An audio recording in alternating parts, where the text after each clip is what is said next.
네, 지금부터 몽실학교 발전 방안 모색을 위한 온라인 토론회를 시작하겠습니다. 부제는 미래교육 플랫폼 구축을 위한 몽실학교 발전 방안이 되겠습니다. 2015년 마을학교에서 출발해서 2016년 9월에 문을 연 몽실학교가 어느덧 성장하여서 고양, 김포, 성남, 안성몽실학교까지 확대가 되었고 전국적으로 몽실학교를 벤치마킹한 청소년 자치배움터가 10여 군데가 생겨났습니다. 그동안 몽실학교가 보여주었던 모습은 실험학교입니다. 국가교육과정의 어떤 테두리에서 벗어나서 학생들에게 주도권을 넘겨주었을 때 얼마나 성장할 수 있는지를 도전으로 보여주었던 배움터라고 생각합니다. 학교만이 아니라 마을교육 공동체가 함께할 때에 학생들의 배움이 얼마나 도움이 될 수 있는지도 실천으로 보여준 배움터라고 할 수 있습니다. 오늘 이제 다시 새로운 실험이 필요할 때가 된 것 같습니다. 그동안에 몽실학교가 성장해왔지만 또 나름대로 한계도 많이 가졌던 것 같습니다. 이 한계를 넘어서기 위해서 다시 꿈을 꾸고자 합니다. 그 꿈이 얼마나 도전 가능한지 오늘 토론회에서 이야기해 보고자 합니다. 토론에 참여해 주신 많은 분들께 감사 말씀드리며 지금부터 시작하도록 하겠습니다. 자, 먼저 오늘 토론에 참여해 주신 분들을 소개하겠습니다. 먼저 기조 발제를 맡으신 경기도 교육연구원 조윤정 연구위원님을 소개합니다. 네. 다음은 고양교육지원청 몽실학교 담당 장학사이신 이선영 장학사님을 소개합니다. 다음은 몽실학교 마을교사인 첨보중학교 김현주 선생님 소개드립니다. 다음 몽실학교 마을교사이면서 20살의 협동조합 이사이신 이한솔 선생님을 소개합니다. 다음 몽실학교의 자랑이죠. 몽실학교 학생자치회장이자 의정부 몽실학교 운영위원장, 굉장히 높은 사람입니다. 장영수 학생을 소개합니다. 마지막으로 몽실학교가 탄생까지 아낌없는 지원해 주시고 계시는 경기도의 최경자 의원님을 소개합니다. 이렇게 귀한 시간 내주셔서 감사드리고요. 자, 오늘의 순서는 먼저 기초 발제로 조윤정 연구위원님께서 발제를 15분간 해주시고 토론자들께서 약 7분간 토론 내용을 발표하신 다음에 상호 토론이 있도록 하겠습니다. 오늘 토론을 보시면서 의견이 있으신 분들께서는 유튜브로 보고 계시다가 그 댓글창에 남겨주시면 그 내용을 보고 저희가 또 토론자들께 토론을 할 수 있게끔 마이크를 넘겨드리도록 하겠습니다. 혹시 구체적으로 질문하실 분이 계시면 성함까지 붙여서 질문해 주시면 더 좋겠습니다. 그리고 코로나19가 점점 더 좀 심각해지고 있어서 전부 마이크가 아니죠. 마스크를 쓰고 진행하게 된 점 양해 부탁 말씀드리겠습니다. 자, 그러면 바로 시작하도록 하겠습니다. 학생 자치 배움터 발전 방안 연구 몽실학교를 중심으로 기조 발제를 조윤정 연구위원님께서 해주시겠습니다. 큰 박수 부탁드리겠습니다. 네, 안녕하세요. 네, 경기도 교육연구원의 조윤정이라고 합니다. 미래교육 플랫폼으로서의 몽실학교 발전 방안에 대해서 연구를 수행했고요. 그 내용 중심으로 발표를 하도록 하겠습니다. 아까 이제 좌장께서도 말씀하셨지만 몽실학교가 그간 그 학생 주도의 교육을 실천하고 있는 사례고 이제 그런 점에서 미래교육을 이끌어가는 그런 사례로서 많이 이제 거론이 되고 있었고요.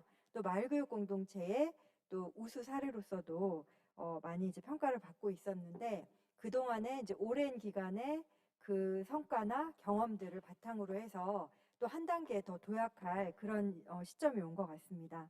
거기에다가 또 이제 코로나 19가 이제 생기면서 그 교육의 언택트 현상이 이제 생기게 됐잖아요. 그래서 지금 다 비대면으로 수업을 하고 있는데 이 마을교육 공동체 역시 몽실학교 역시 또 그러한 또 도전을 받고 있고요.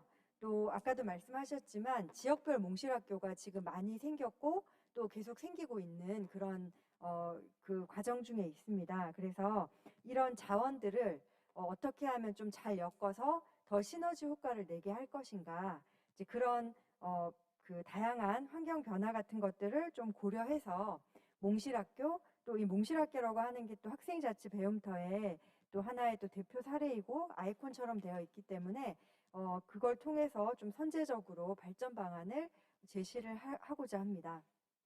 그래서 이런 그 발전 방안을 도출하기 위해서 그 미래에 관련 국내외 사례를 좀 살펴보았고요.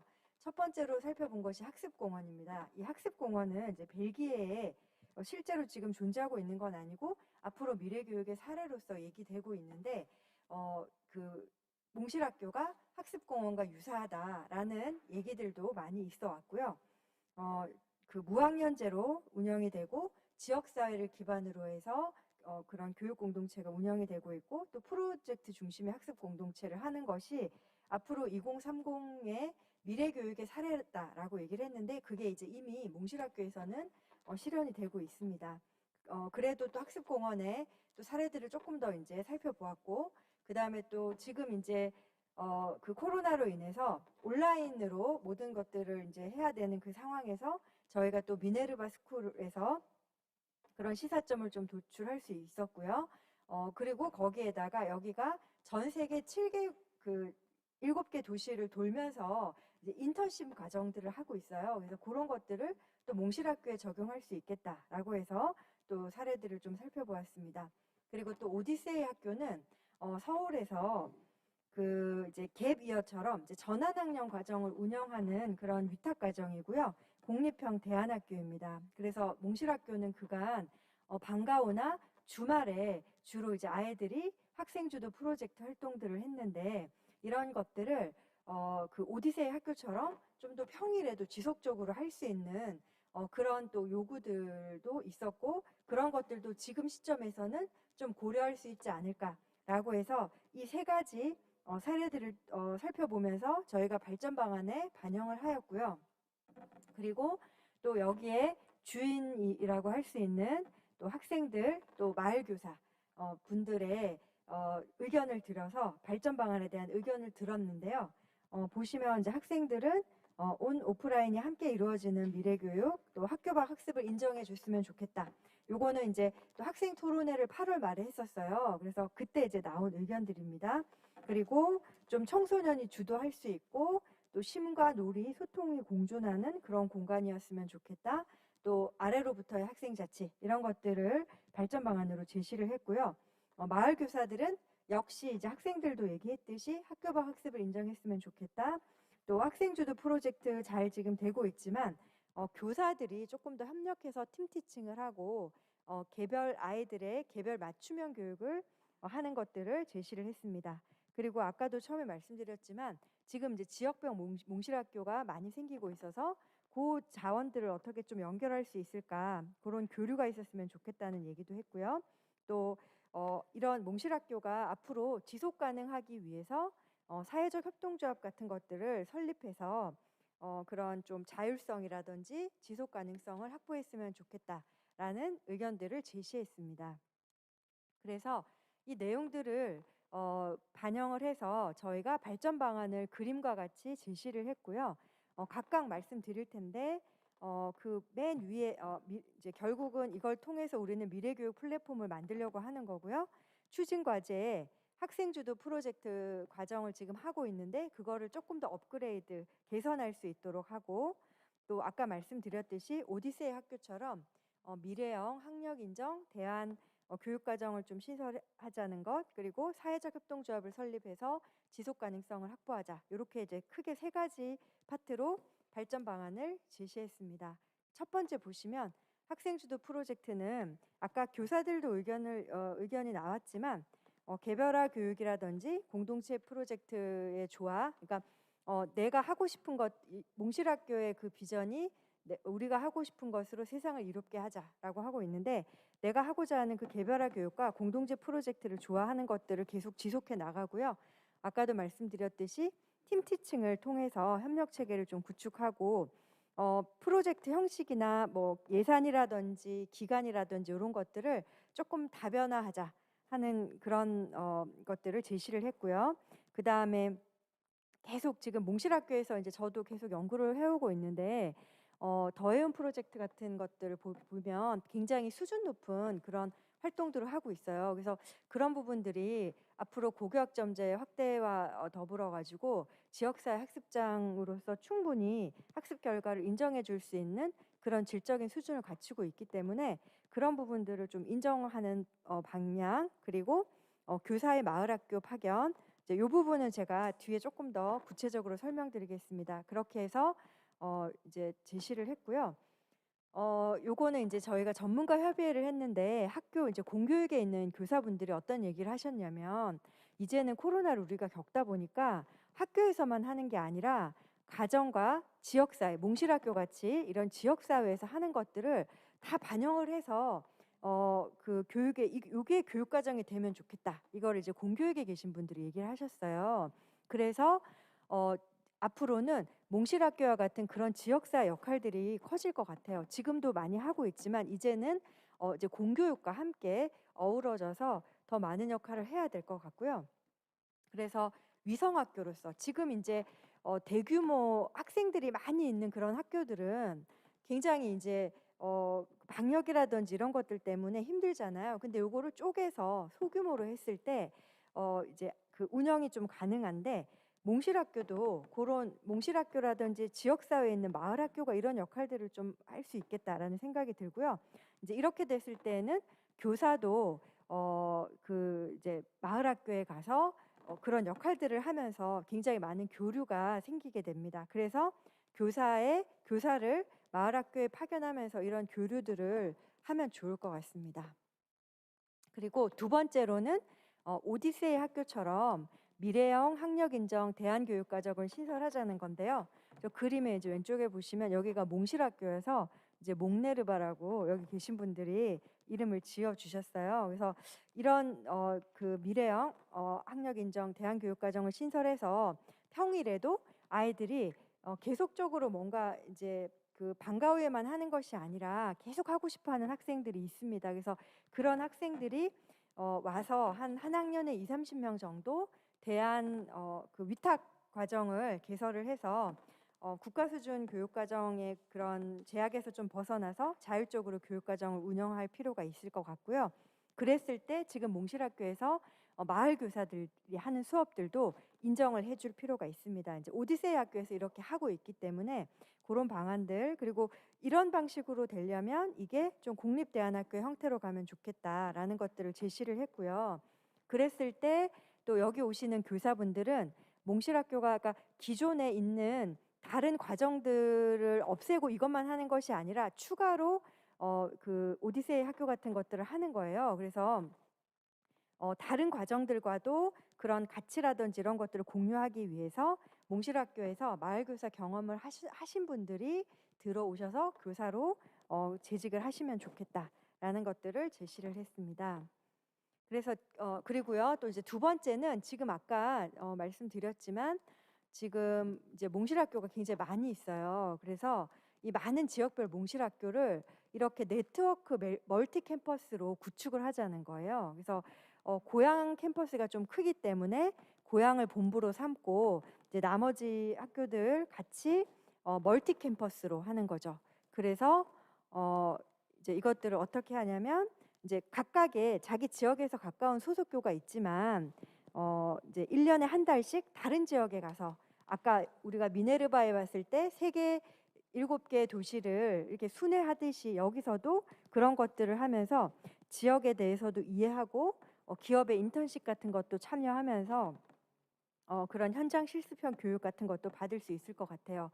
그리고 몽실학교가 지금 뭐 창원이라든지 군산이라든지 이런 인천이라든지 전국 청소년 자치배움터가 있는데 계속 그런 네트워킹 그런 그런 협력들을 하고 있었어요. 그래서 이제 이 네트워크 멀티 캠퍼스를 하면서 전국과도 그렇게 교류를 할 수 있을 것 같습니다. 네, 마지막으로 몽실학교가 지속 가능하기 위해 가지고 운영 지원 법인의 형태로 사회적 협동조합을 설립해서 몽실학교를 운영할 수 있을 것 같아요. 그래서 여기에 지역사회 주민이나 마을교사 또 지역사회 단체에서 참여해서 조합을 구성하고 이제 이분들을 중심으로 몽실학교를 운영하는 이제 이렇게 되었을 때 몽실학교에 또 성장한 청년들이 또 지역의 주체로 성장하고 지역에 계신 분들이 이 몽실학교를 운영을 하면서 더 이 지역의 특색에 맞는 그런 형태로 운영을 할 수 있을 것 같습니다. 네, 지금까지 이제 세 가지 말씀을 드렸고요. 이제 마지막으로 그러면 이제 이런 제안한 이런 내용들이 이루어지기 위해서는 좀 선결되어야 될 조건이 있을 것 같아요. 그래서 이제 청소년 자치회가 몽실학교 잘 되고 있지만 조금 더 강화될 필요가 있을 것 같고요. 또 학생들이 제안했던 것처럼 더 자율성을 보장하는 그런 공간 운영이 이루어졌으면 좋겠다. 그리고 마지막으로 요거는 이제 코로나 시대와 관련해서 지금 이제 오프라인 활동들을 늘 할 수가 없기 때문에 쌍방향으로 의사소통도 하고 협업도 하고 예를 들면 기존에 했던 프로젝트를 온라인과 오프라인으로 나눠서 블렌디드로 할 수 있는 그런 통합 클라우드를 구축하면 좋겠다라는 것들을 선결 조건으로 제시를 했습니다. 네, 이상으로 발표를 마치도록 하겠습니다. 감사합니다. 예.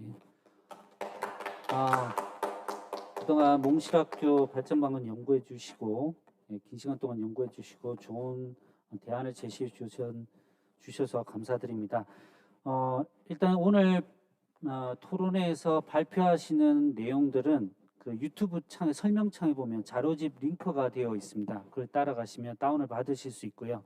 오늘 오늘 연구 주 발제 내용은 여기 책에 보시는 것처럼 경기도 연구원 홈페이지 가면 자료실에 가면 학생자치병부터 발전방안 연구 몽실학교 중심으로 한 자료집이 있습니다. 이걸 다운 받으시면 전체 내용을 보실 수가 있습니다. 지금 이제 저희가 8월인가요? 학생들만 모아놓고 학생들이 나 혼자 한다라는 주제로 코로나19 시대의 우리 교육의 현실과 그다음에 이런 강제로 다가온 미래 교육의 현실을 보면서 미래 교육은 어떻게 했으면 좋겠는지에 대한 생각들을 학생들만 참여하는 유튜브 토론회를 열었던 적이 있습니다. 똑같이 지금 보고 계신 유튜브 마을교육 공동체 정책과에 보면 나 혼자 한다라는 유튜브 방송인데 우리 친구들이 진솔하게 진짜 코로나 여기에서 집에서 이제 온라인 수업을 받을 수밖에 없었던 그런 현실을 솔직 담백하게 이야기했고요. 그걸 보면서 자기들이 생각하는 미래교육에 대한 이야기들을 많이 했습니다. 그거를 좀 살펴보시면 아이들의 생각을 좀 더 이해하시는 데 도움이 될 것 같고요. 그 토론 내용을 바탕으로 이 연구가 시작됐습니다. 실제로 여기 몽실학교에 오는 친구들이 되게 많이 좋아하고 많은 자기가 하고 싶은 활동을 하지만 학교 교육 외에 부가적으로 하다 보니까 너무 바쁩니다. 너무 바쁘다 보니까 이거를 바꿀 수 있는 방법에 대해서 많은 이야기를 하고 있었거든요. 그거에 대한 대안을 좀 제시를 하셨다고 생각되고요. 그게 오늘 발제 내용은 세 가지 방향입니다. 일단은 지금 몽실학교에서 하고 있던 학생주도 프로젝트가 지금 나름대로 학생들이 기획하고 교육과정을 만들고 진행을 하고 있지만은 좀 더 다양한 상상을 담아내기 위해서는 더 다양한 방식으로 기간과 시간과 이런 부분들을 다 풀어서 해볼 필요가 있다. 이런 제안이 있었고요. 그래서 형식화를 좀 탈피하자. 두 번째는 목메르바라고 돼 있죠. 미네르바 스쿨을 좀 벤치마킹해서 목메르바라는 이름으로 말씀을 하셨는데 여기를 학교처럼 그렇지만 학교와 다르게 정말 자유로운 마음껏 아이들이 상상하고 그렇게 운영하는 그런 배움터로 미네르바와 비슷하게 몽실학교들이 연합해서 배움터를 만들어가는 그런 방안도 제안해 주셨습니다. 마지막으로 그런 배움터를 학교와 마을과 지역이 함께 이끌어가기 위해서 사직협동조합을 만드는 것도 제안해 주셨습니다. 좋은 대안 제시 감사드리고 이 세 가지 안에 대해서 지금 이제 토론자들과 토론해 보겠고요. 인터넷 댓글창으로 거기에 대한 참여하고 계신 분들의 의견 기다리겠습니다.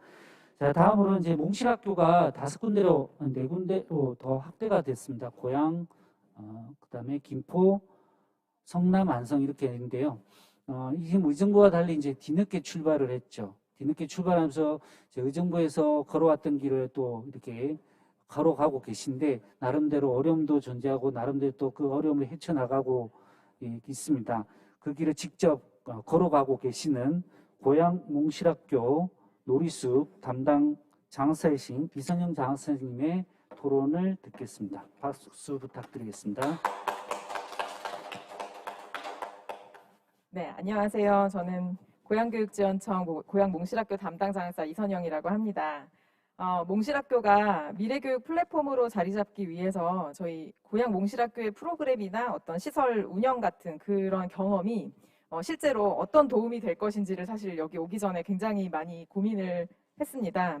네, 지금 이제 따로 똑같이 걸어가기라고 제가 제목을 정해 봤는데요. 고양몽실은 1년 반이 됐습니다. 그간의 경험을 바탕으로 해서 몽실이 어떻게 미래로 걸어가야 될지 그 방법을 한번 제안 드려볼까 합니다.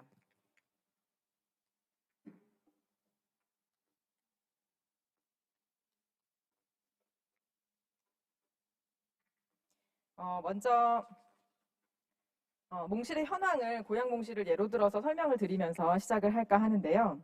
우리 고양몽실학교는 의정부 김포에 이어서 세 번째로 문을 열었습니다. 하지만 프로젝트는 2019년 상반기부터 미니 프로젝트를 시작으로 하반기 프로젝트까지 20개 팀 약 100여 명의 청소년들이 고양몽실 청소년주도 교육과정을 경험을 했습니다. 2019년 12월에 성장 나눔 발표회와 개관식을 함께 하면서 시작을 알렸는데요. 올해 들어서 이제 2020년에 와서는 코로나19로 인한 계약 연기가 되고 또 한동안 주춤한 적도 있었지만 우리의 활동 공간이 생겼다는 어떤 기쁨, 그 기쁨이 가장 컸고요. 그 기쁨과 노력으로 올해는 30개 팀 137명과 37분의 마을교사가 활동을 하고 있습니다. 다음 주에는 드디어 성장 나눔 전시 주간을 운영할 예정인데요. 지금 코로나 상황 때문에 굉장히 깊어가는 가을만큼 고민도 깊어가고 있는 상황입니다. 저희 몽실 운영팀은 장학사 1명, 그리고 교육행정지 주무관 2명이 있고요. 작년 10월부터 시설 안내원과 미화원을 고용을 했고 올해 2월에 사회복무요원 1명을 배치하게 되었습니다. 그리고 올해 7월에요. 교육시설직 주무관님 1분이 파견을 오게 되는 행운이 생겨서 지금 7명이 근무를 하고 있는데요. 또 이번 월요일부터 장애인 일자리 사업 현장 실습생 1명이 실습을 시작을 해서 아마 지금도 안내를 하고 있을 겁니다. 네, 그래서 따라서 총 8명이 될 예정인데요. 크게 시설과 관련된 분들하고 프로그램과 관련된 분들로 나눌 수가 있습니다.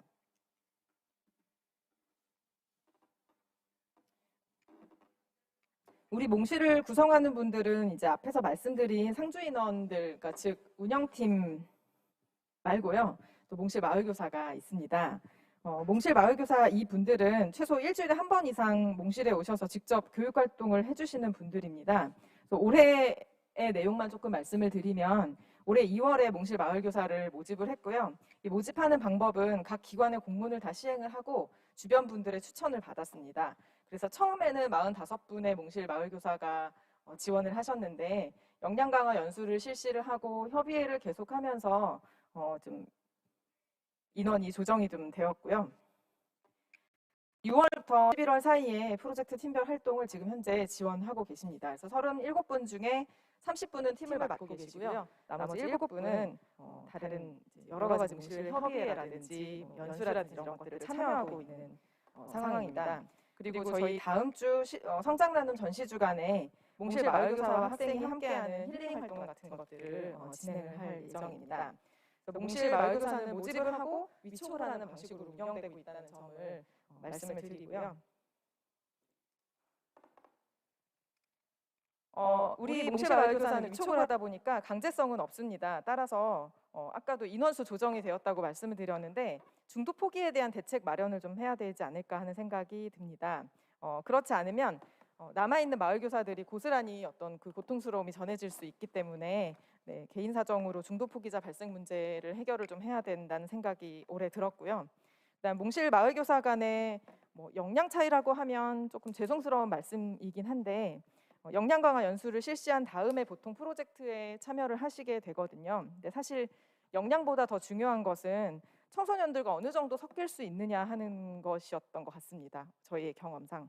그리고 또 하나는 몽실 마을교사는 교원도 있고 학부모도 있고 대학생도 있고 마을 주민들도 있고 모두 다 각자 다른 역할을 하시다가 몽실에 모이는 것이기 때문에 인간적 관계 맺기가 굉장히 중요합니다. 그래서 그런 갈등 상황이 되었을 때 그것을 그냥 몽실을 떠나버리는 것이 아니라 어떻게 이 마을, 이 공간에서 함께 할 수 있는지를 좀 고민을 많이 해야겠다는 생각이 들었습니다.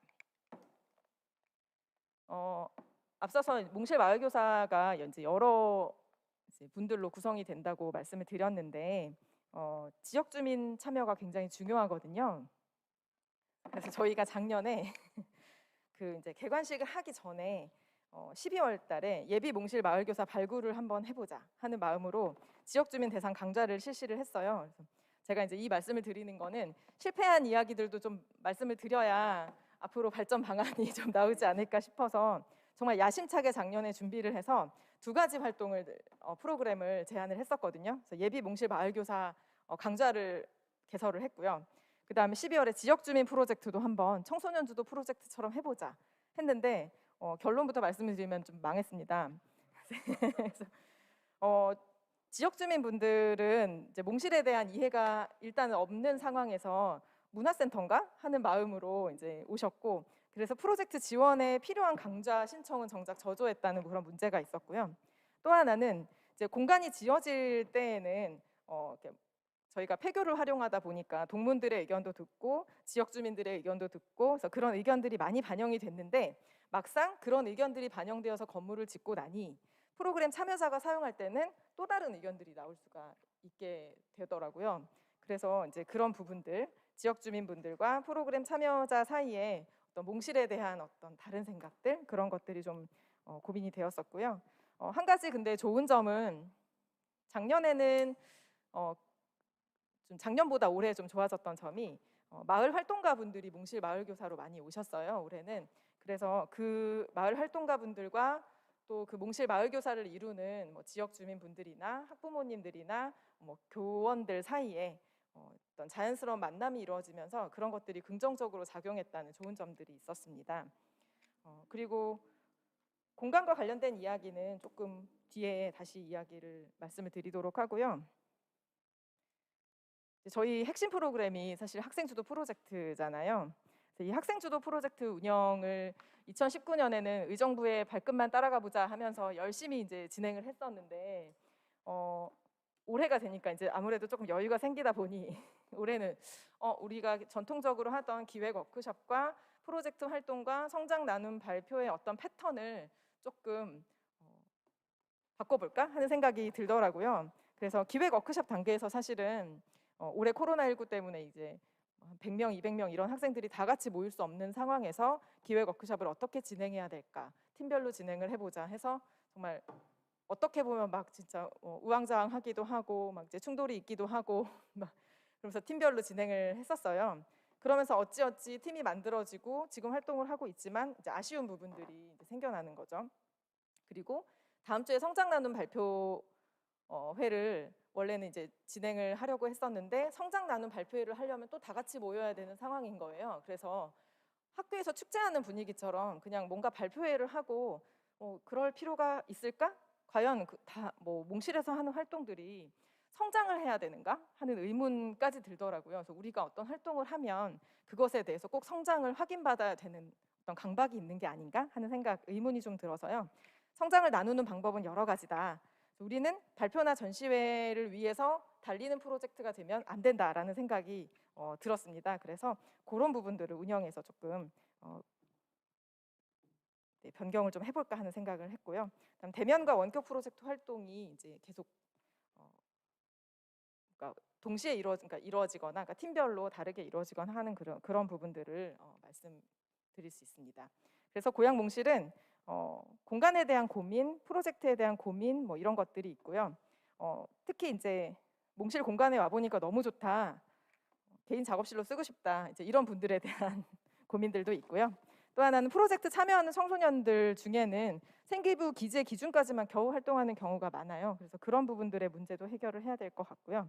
그다음에 몽실에 오는 애들이 실제로 하는 말을 들어보면 일주일 내내 집에만 있다가 일주일의 하이라이트가 몽실에 오는 날이다. 대면 활동을 하고 싶다. 모이고 싶다. 특히 이런 의견들이 굉장히 많아요. 그래서 우리 고향 몽실의 방향은 어떻게 가야 할까를 생각해 봤을 때 대여의 원칙도 정해야 되겠고, 실험과 도전과 실패가 권장되는 곳이어야 되겠고, 실적이 아닌 원칙이 있는 몽실이어야 되겠다. 그래서 몇 개 팀 몇 명이 활동했느냐, 며칠을 개방했느냐, 몇 명에게 개방했느냐가 중요한 게 아니라 우리 저희 마을교사분께서 몽실은 마치 마을 회관 같다 이렇게 말씀하신 분이 있었어요. 그래서 어른도 있고 청소년도 있고 그 청소년들과 어른들이 서로 눈치나 분위기나 느낌이나 또는 해야 할 말과 해야 하지 않는, 그러니까 아닌 말들을 구분하기도 하고, 또 예의 있게 화내는 방법도 배우고, 그래서 그런 것들은 서로 대면하면서 배울 수 있는 것들이 아닌가 하는 생각을 했습니다.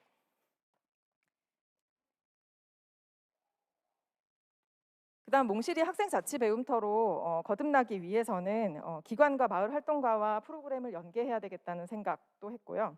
그다음에 몽실 학생자치회와 저희 옆에 운영위원장님도 앉아 계시지만 그 권한을 강화하기 위한 청소년들의 역량 강화가 굉장히 필요하다는 생각도 했습니다.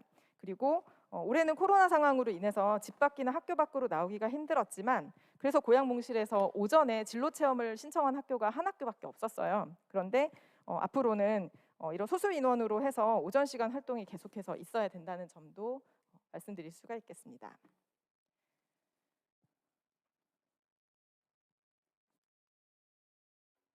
그다음에 시설 개방과 관련해서도 대세는 학교 등 공공시설을 개방하는 요구가 굉장히 많이 있는 상황이고요. 하지만 이 몽실의 공간을 지금 저희가 1년 반 된 상황에서 바로 시설 개방을 해버린다면 또 하나의 문제점들이 생길 가능성이 있기 때문에 이런 부분들은 천천히 몽실 간에 논의를 한 다음에 해 나가야 된다는 생각을 했고요. 제가 생각하는 미래학교의 모습은 수십 명이 모여서 대면 수업을 받는 풍경은 이제는 좀 많이 위험하고요. 다양한 방식의 소규모 프로젝트 학습 경험이 필요하고, 원격과 대면 학습의 진짜 장단점이 무엇인지를 생각해야 할 것 같습니다. 그래서 저희 몽실에서 제안하는 미래학교의 모습은 학생들이 걸어갈 수 있는 그 옛날의 소규모 어떤 학교의 모습, 마을 학교의 모습을 좀 상상을 해봤습니다. 지금 원격 수업하는 아이들이 눈 비비면서 눈 아파가면서 계속 화면을 응시하고만 있거든요. 지금도 응시하고만 있잖아요. 그래서 물론 채팅으로 참여하고 있는 친구들도 많이 있지만, 그래서 원격만이 코로나19 시대의 대안은 아니라는 생각이 들고요. 또 안전한 대면 활동을 위해서 저희 몽실에서 끊임없이 상상력을 발휘해야 되겠다라는 생각이 들었고, 그래서 제가 제안하는 부분은 공간 없는 몽실학교 교육과정. 그러니까 몽실학교가 어떤 공간을 의미하는 것이 아니라, 어떤 학교를 의미하는 것이 아니라 그것만의 교육과정 프로그램으로 개발이 되어야 된다는 생각을 했습니다. 그러려면 마을이 교육에 대한 철학을 공유를 해야 되는데요. 학습이라는 게 매 순간 일어나야 하는 건데도 불구하고 학교나 학원에서 공부하면 끝났다. 그냥 청소년들의 문제는 학교에서 책임져야 된다. 이런 생각들을 아직도 많이 갖고 계신 것 같아요. 그래서 청소년들의 문제는 우리 모두의 책임이라는 책임의식이 굉장히 필요하다는 생각이 들고요. 마을 중심 교육을 상상을 해본다면 입시 이외의 교육 목적에 대해서 구성원들의 공감이 필요하다는 생각을 하고 있습니다. 그래서 교육 공동체라는 개념, 그러니까 학생이나 학부모나 교사가 아니라 그 개념을 마을로 확대해야 된다는 생각도 했고요. 그다음 이제 언택트 학교 생각을 했는데, 제가 원격 수업은 시공간의 자유가 장점인데 학교에서 정해진 시간에 아이들을 깨워서 원격 수업에 실시간으로 참여를 하고 또 깨우고 먹이고 공부도 시키고, 그러니까 하루 종일 아이들의 일과를 학교에서 관리해야 될 필요는 없다고 생각합니다. 그리고 아이 한 명이 확진이 되었다 하면 모두 등교 중지가 되는 상황도 막아야 되는 그런 문제에 봉착을 했고요. 그렇다면 우리는 다양한 성격의 어떤 수많은 마을의 학교들을 필요로 한다고 말씀드릴 수가 있겠습니다. 기초학습을 위해서 공동의 교육과정은 원격학습 가능한 플랫폼으로 만들고, 심화학습을 위한 교육과정은 소규모의 학점제로 기존의 학교들을 이용을 하면 좋을 것 같고요. 몽실에서는 그런 기존의 학교들에서 하기 힘든 문화예술이나 또는 주제 중심이나 또는 특히 무학년제 그리고 마을 협력의 프로젝트 활동 같은 것들을 해볼 수 있을 것 같습니다. 네, 제가 마스크 없는 사진을 보니까 깜짝 놀라셨죠? 작년 사진인데요. 저희 몽실의 운영 원리와 핵심 가치와 비전과 방향성은 의정부와 함께 저희 몽실 모두가 함께 가야 된다는 생각을 하고요. 하지만 몽실의 다양한 프로젝트의 경험은 그러니까 그 경험들을 나누고 사례를 분석하고 하는 것들이 필요하고 그래서 어떤 교육과정이 정말 A부터 G까지 있는 모든 거를 다 하나하나 가면 되는 교육과정이 아니라 포인트만 정해져 있는 그런 교육과정이 공동 개발이 되면 좋을 것 같다는 생각을 했습니다. 네, 마지막으로 제가 작년 9월 1일에 고향 몽실학교 놀이숲에 발령을 받으면서 수많은 경험을 했는데요. 그 몽실에서의 경험이 진짜 가끔은 거칠고 도전적이었지만 그 경험을 해보지 않은 사람들은 그 경험을 가질 수도 없었고요. 느낄 수조차 없었습니다. 없을 거라 생각을 해요. 그런데 이 몽실에 함께하는 청소년들도 그 경험을 누구도 그 경험을 가질 수 없는 좋은 경험이 될 거라는 생각이 들거든요. 그래서 실패를 거듭하는 것이 실패만 하는 사람은 실패자가 될 가능성이 높잖아요. 그런데 실패를 경험하면서 그것을 딛고 일어서는 경험을 해본 사람들은 또 다른 미래가 펼쳐질 것이라고 생각합니다. 고맙습니다. 네, 장 박사님의 말씀을 들으니까 많이 고생하셨다는 생각이 많이 들기도 하면서 많이 성장하셨다는 생각도 듭니다. 근데 장 박사님 말씀하신 내용이 제가 지난주 교육감님께 들은 내용과 똑같습니다. 어떻게 빙의가 되신 건지.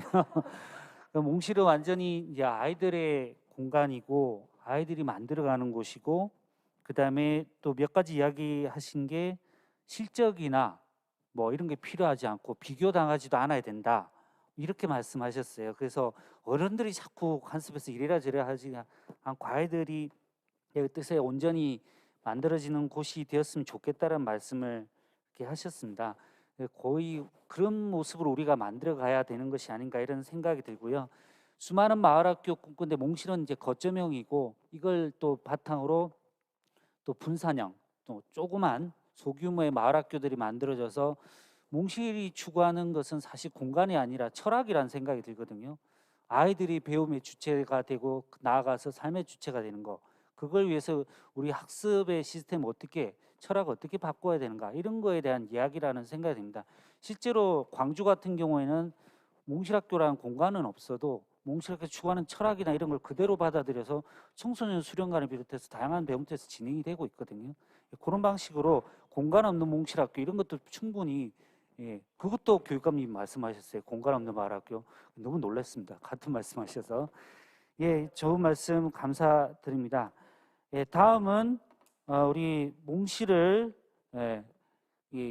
처음 시작하셨던 우리 산파 역할을 하셨던 산모인지 모르겠지만 이제 하셨던 우리 천보중학교 솔방울 김현주 선생님의 우리 또 토론을 듣겠습니다. 박수 부탁드리겠습니다. 네, 안녕하세요. 천보중학교 교사이면서 몽실학교 길잡이 교사인 김현주입니다. 산파는 옆에 계신 최경자 의원님이신 것 같아요. 저는 산모가 되지 않을까. 네. 예. 제목을 한번 적어봤어요. 꿈을 꾼다는 것 이렇게 적어봤는데 저 사진이 언제냐면 2014년의 사진이에요. 저기 빨간 모자를 쓰고 빨간 잠바를 입은 친구가 저기 가운데에 지금 고2로 네, 운영위원장까지 맡아서 하고 있는 장영수 친구인데 그때가 초등학교 5학년이었어요. 그래서 저기 마을에 있는 마을도서관에서 옆에 계신 이제 최경자 의원님 그때 의정부 시의장님으로 계실 때 도움을 주셔서 저희가 이제 비몽사몽 토론회라는 마을에서 놀고 배우고 만들고 꿈꾸어보는 이런 꿈을 지역에서 23명의 친구들이 같이 시작을 했었고요. 그 꿈을 꾸면서 한번 다 같이 꿈을 꿔보자라고 기획했던 게 비몽사몽 토론회 200명이 꿈을 한번 꿨었고, 그 꿈을 우리가 주말에라도 한번 실현해보자 이런 생각으로 몽실학교를 시작하게 됐던 것 같습니다. 잘 안 넘어가네요. 네.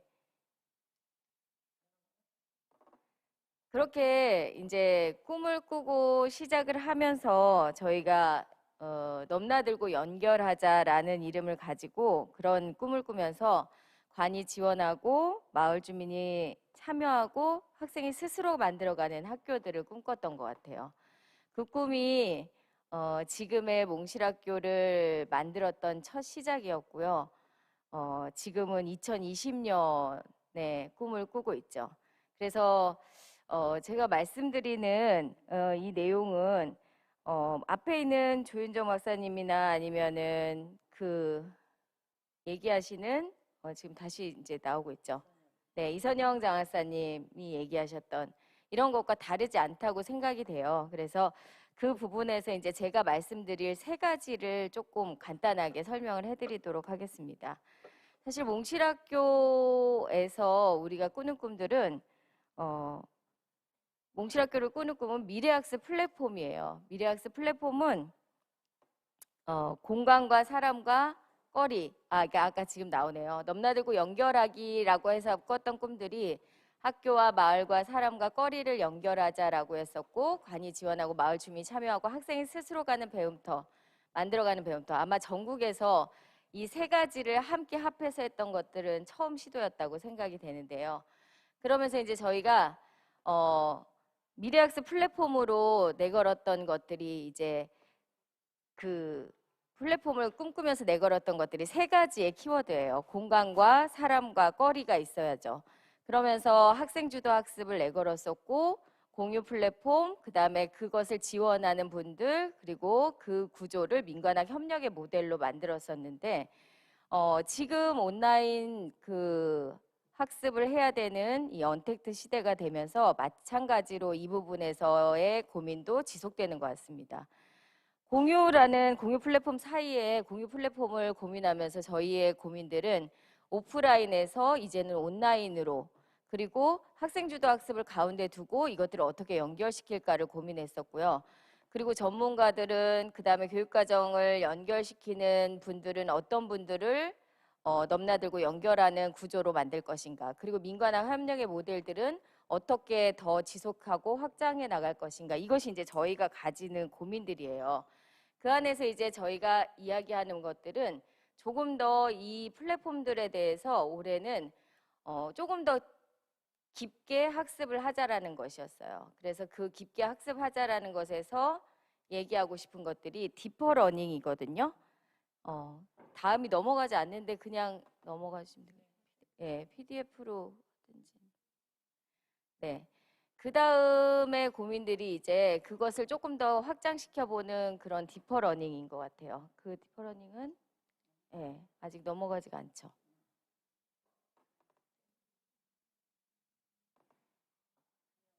네.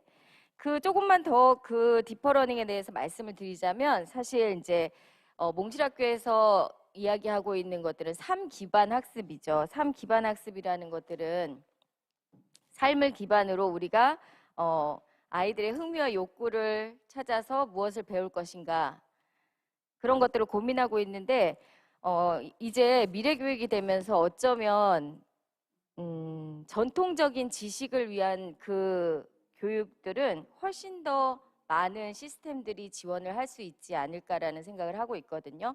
그렇다면 몽실학교가 가야 될 부분들은 어떤 부분일까라는 것들을 고민하면서 몽실학교는 자기의 흥미와 욕구에 맞춰서 자기가 하고 싶은 자발성들을 이루어내는 교육이기도 하지만 정서적인 지원들이 되게 중요한 마을학교이기도 해요. 그래서 이 두 부분이 지원이 되면서 이 두 부분이 결국에는 삶을 기반으로 하는 학습이 되지 않을까라는 생각을 했고요.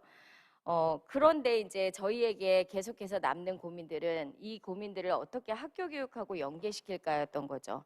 그래서 이 학교 교육과 아이들의 대부분의 수업들은 공교육 학교에 있는데 그 학교 교육이 가지는 한계점들을 어떻게 우리가 보완하고 지원하면서 같이 갈 것인가, 이 부분이 이제 사실 몽실이 가지고 있는 과제이고요. 저는 그 과제는 미래 교육에 대한 고민을 담는 우리나라 교육에 대한 흐름과도 같이 가야 된다고 생각을 해요. 그래서 몽실학교에서 하고 있는 실험적인 부분들이 공교육에도 영향을 주고 공교육도 변화하고 또 그 실험을 할 수 있는 공간들이 생긴다면 우리나라의 교육 환경들이 변화가 되지 않을까라는 생각들을 하면서 몽실학교 안에서 조금 더 삶 기반 학습을 중심으로 하기 위한 방법들, 그리고 그것을 통해서 혁신가들을 만들어내는 인큐베이팅 과정이 필요하지 않을까, 이런 것들을 제안해 보고요. 그러기 위해서는 결국에 몽실학교 자체가 이런 자발적인 동기와 교사들의 열정들이 함께 가는 공간이 되기 위해서 학습 공동체로 전환해야 되지 않을까, 그리고 그것들이 지속되는 공간들이 되어야 되지 않을까, 이런 생각들을 해봤습니다. 그리고 이제 세 번째로 저희가 지속 가능한 선순환 구조에 대한 고민들이 있어요. 이거는 이제 이 공간에서 자라난 청소년들이 3년, 4년, 5년이 되면서 그리고 청년이 되면서 이 공간들을 어떻게 생각하냐면, 이 공간으로 인해서 배움터가 1터가 되고 1터가 3터가 되고 다시 3터가 배움터로 만들어지는 그런 공간들을 꿈꾸는데, 그런 공간들이 되기 위해서 저는 제가 제안하고 싶은 거는 이 청소년 공간이 조금 더 나아가서 교육청에서 하는 것들을 넘어서 지자체와 함께하는 청년 인큐베이팅 공간으로 이제 좀 전환하면서 확장되어야 되지 않을까라는 것을 제안해 봅니다. 이 공간 앞으로는 청년들도 사실은 공간이 없고 청년들도 실험할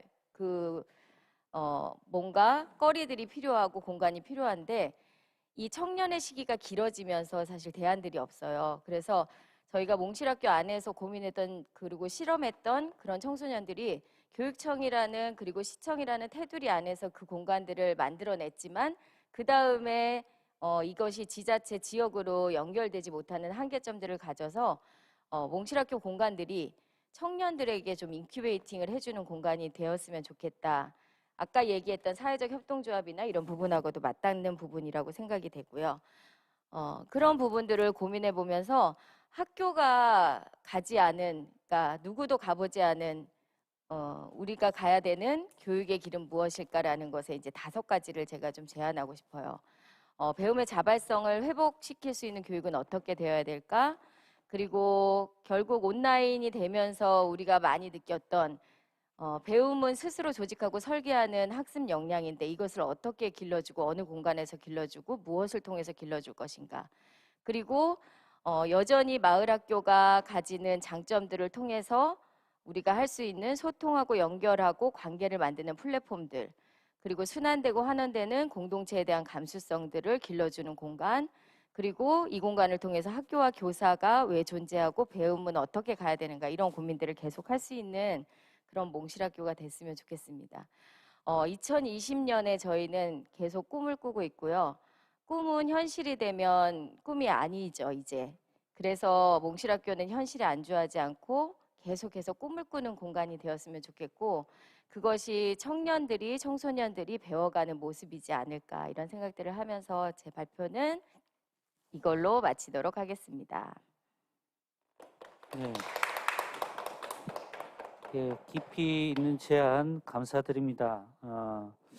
학교 교육과 어떻게 연결할 것인가, 학습 공동체로의 전환 지속이 필요하다는 점이라든지, 그다음에 청년 인큐베이팅으로의 전환, 이런 부분 우리가 지금 실제로 해왔었고 또 성과도 우리 보이고 있는 것 같고요. 또 모든 몽실학교들이 그렇게 갔을 때 이 청소년으로 성장했던 아이들이 청년이 되어서 지역 공동체의 주역이 될 수 있지 않을까, 이런 생각을 해봅니다. 그런 제안을 주셨고요. 이제 다음은 이제 방금 청년의 이야기를 해주셨는데, 이제 이번엔 진짜 청년의 이야기를 한번 들어보도록 하겠습니다. 우리 몽실이 낳은 청년 예, 20살의 협동조합 이사 이한솔 선생님의 이야기를 들어보도록 하겠습니다. 큰 박수 부탁드리겠습니다. 네, 반갑습니다. 계속 소개받은 대로 청년인지 장년인지 공실에서 짬밥으로만 치면 네, 뭐 장년층에 껴도 될 것 같은 네, 얼룩이라고 합니다. 지금까지 몽실학교와 관련된 다양한 발표들을 해보고 또 소개도 해드리고 하는 작업을 했는데 지금 이 자리에서는 이제 우리가 어떤 거를 좀 고민해 가야 할까에 대한 얘기를 좀 해드리려고 제가 키워드를 브랜드라는 걸 끌고 나와봤습니다. 그래서 저희가 협동조합이자 기업을 운영하고 있는 청년으로서 우리가 이 어떤 하나의 브랜드 마크를 어떻게 가져갈 것인가에 대한 고민을 이 몽실학교의 앞으로 나아갈 방향과 함께 좀 이어보면서 진행을 해보도록 하겠습니다. 일단 그 몽실학교가 청소년들이 이 경기도 교육청에 둥지를 튼 지 5년 차가 이제 되었습니다. 이제 누가 뭐래도 무수히 실패하고 도전이 쌓이고 이제 그런 것들로 인해 청소년들이 성장하는 어떤 계기가 되어주는 공간이라는 것은 이제 모두가 공감하는 바가 되었다라고 좀 느껴질 만큼 이제 청소년 자치배움터의 대명사가 됐다고 좀 느껴져요. 근데 이제 매번 많은 탐방객들이 오고 또 이제 5개 지역별 몽실학교로 확대가 되고 이 경기도 교육청뿐만 아니라 이 지역교육청의 다양한 몽실학교를 벤치마킹한 청소년 자치배움터가 많이 생기고 있습니다. 근데 앞으로도 이제 생길 거라고 하는 선언한 지자체들이 굉장히 많이 있죠. 근데 이제 우리가 몽실학교라는 브랜드가 만들어질 수 있었던 이유는 너무 당연하게도 청소년이 교육의 대상이 아니라 교육의 주체였다는 것을 증명했기 때문이라고 지금 보여져요. 네.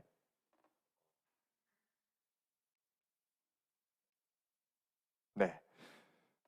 그래서 지금 이 증명하는 과정에서 우리는 프로젝트 과정이라고 하는 일종의 교육적인 툴과 그리고 의사결정 과정으로서 청소년 자치회가 실효적으로 움직일 수 있는 방법들을 고민해 왔습니다.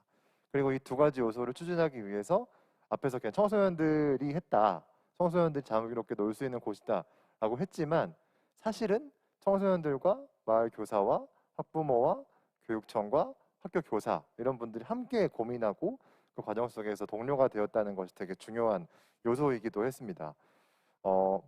이 4가지 주체가 유연하게 맞물려 있으면서 유연하게 맞물려 있으면서 서로가 지금까지 우리는 청소년 참여만 하고 교육청은 행정 처리와 전체 계획을 추진하고 마을 교사는 담당하고 있는 프로젝트에 신경 쓰고 라는 것이 우리의 방식이었어요. 하지만 몽실학교에서 이 4개 주체, 그러니까 교육청, 청소년, 학부모 그리고 마을 교사 이 4가지 주체는 실제로 전반적인 몽실학교의 운영과 앞으로 나아갈 방향성 그리고 가치 철학 이런 것들을 함께 고민하는 아주 끈끈한 동료애를 가지고 있는 집단이었습니다.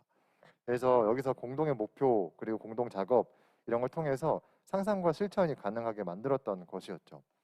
단순히 우리가 참여하는 학생과 주민 정도 수준이 아니라 몽실학교를 기준으로 아주 거대한 동료 집단을 형성하려는 노력이 지금 몽실학교가 청소년 자치배움터의 브랜드가 될 수 있었던 아주 핵심적인 이유였다라고 저는 평가를 하고 있습니다. 물론 그 안에서 청소년들이 굉장히 많은 고민과 이곳에서 정말 제대로 우리가 하고 싶은 것으로 세상을 이롭게 하자라고 하는 슬로건을 추구하는 그 과정이 굉장히 중요했던 것도 굉장히 맞고요. 그래서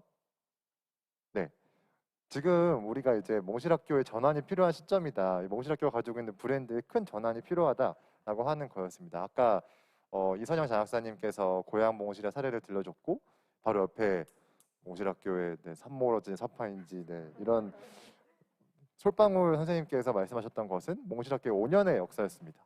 근데 5년의 역사는 의정부 몽실학교가 쌓았고 이 5년의 역사를 보고 이제 지역교육청이 그 브랜드를 인정해서 지역별로 5개의 몽실학교가 생기게 된 것이죠. 그러면 고향 몽실학교는 또다시 의정부 몽실학교가 겪었던 그 지난하고 어려웠던 5년의 과정을 굳이 똑같이 겪을 필요는 없는 상황이라고 보여집니다.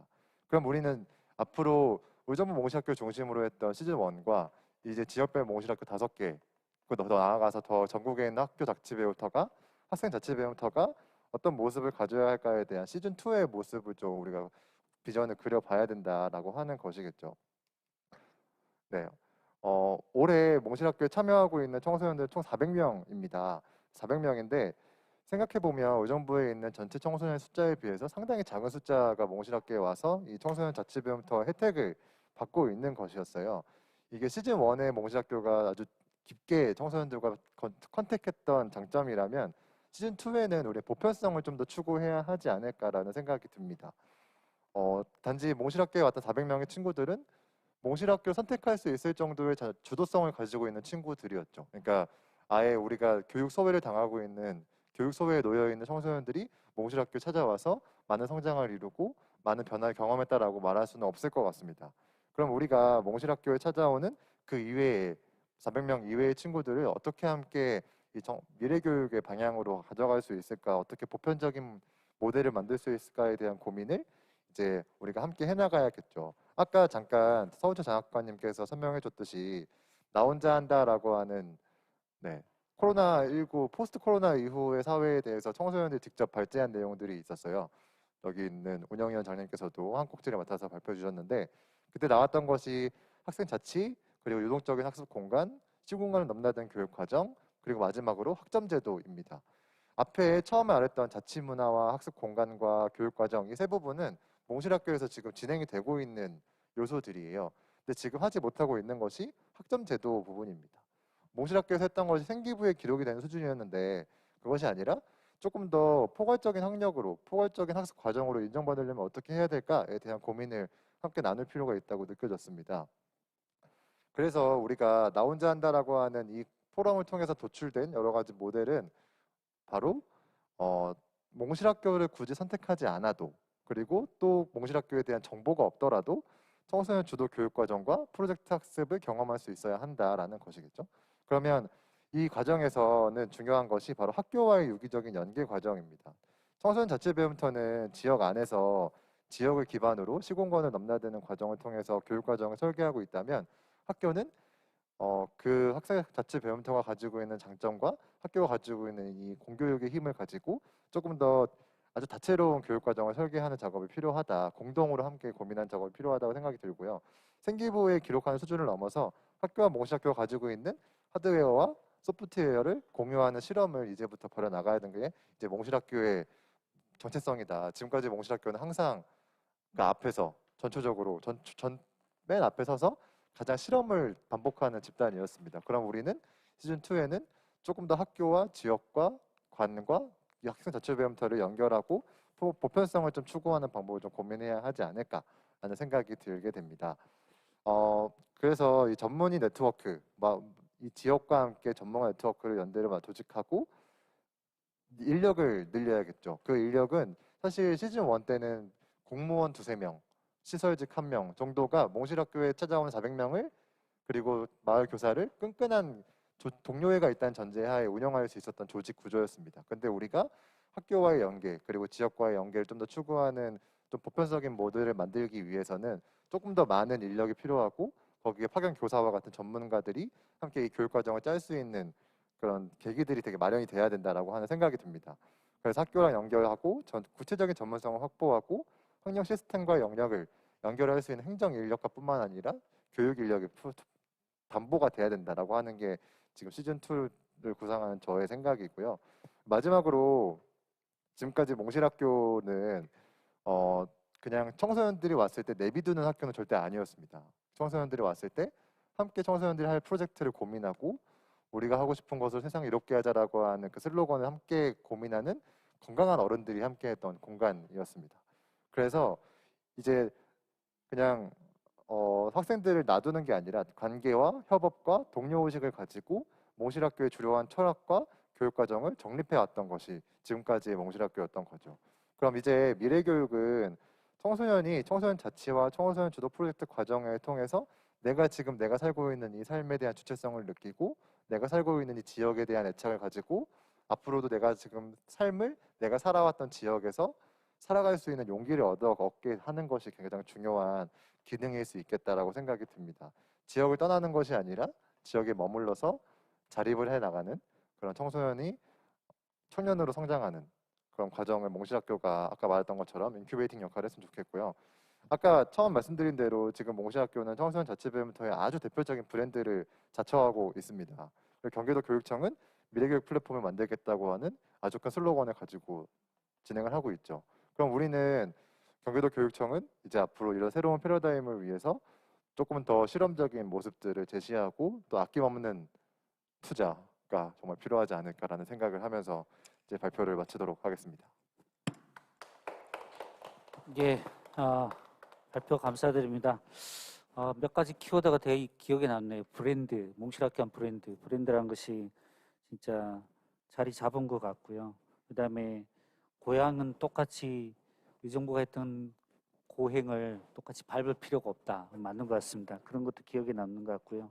사실 몽실학교 처음에는 보다 많은 학생들이 여기 와서 자기 삶을 찾아갈 수 있게끔 하고자 하는데 초점이 맞춰졌거든요. 근데 지금은 이제 그런 배움터들이 계속 늘어나고 있기 때문에 보다 많은보다 진짜 자기의 빛깔을 찾는 그런 배움터가 돼야 되지 않을까, 이런 면이 이제 이야기를 들으면서 생각이 났고, 시즌 2라니까 되게 생각합니다. 시즌 3도 나오지 않을까 생각이 드네요.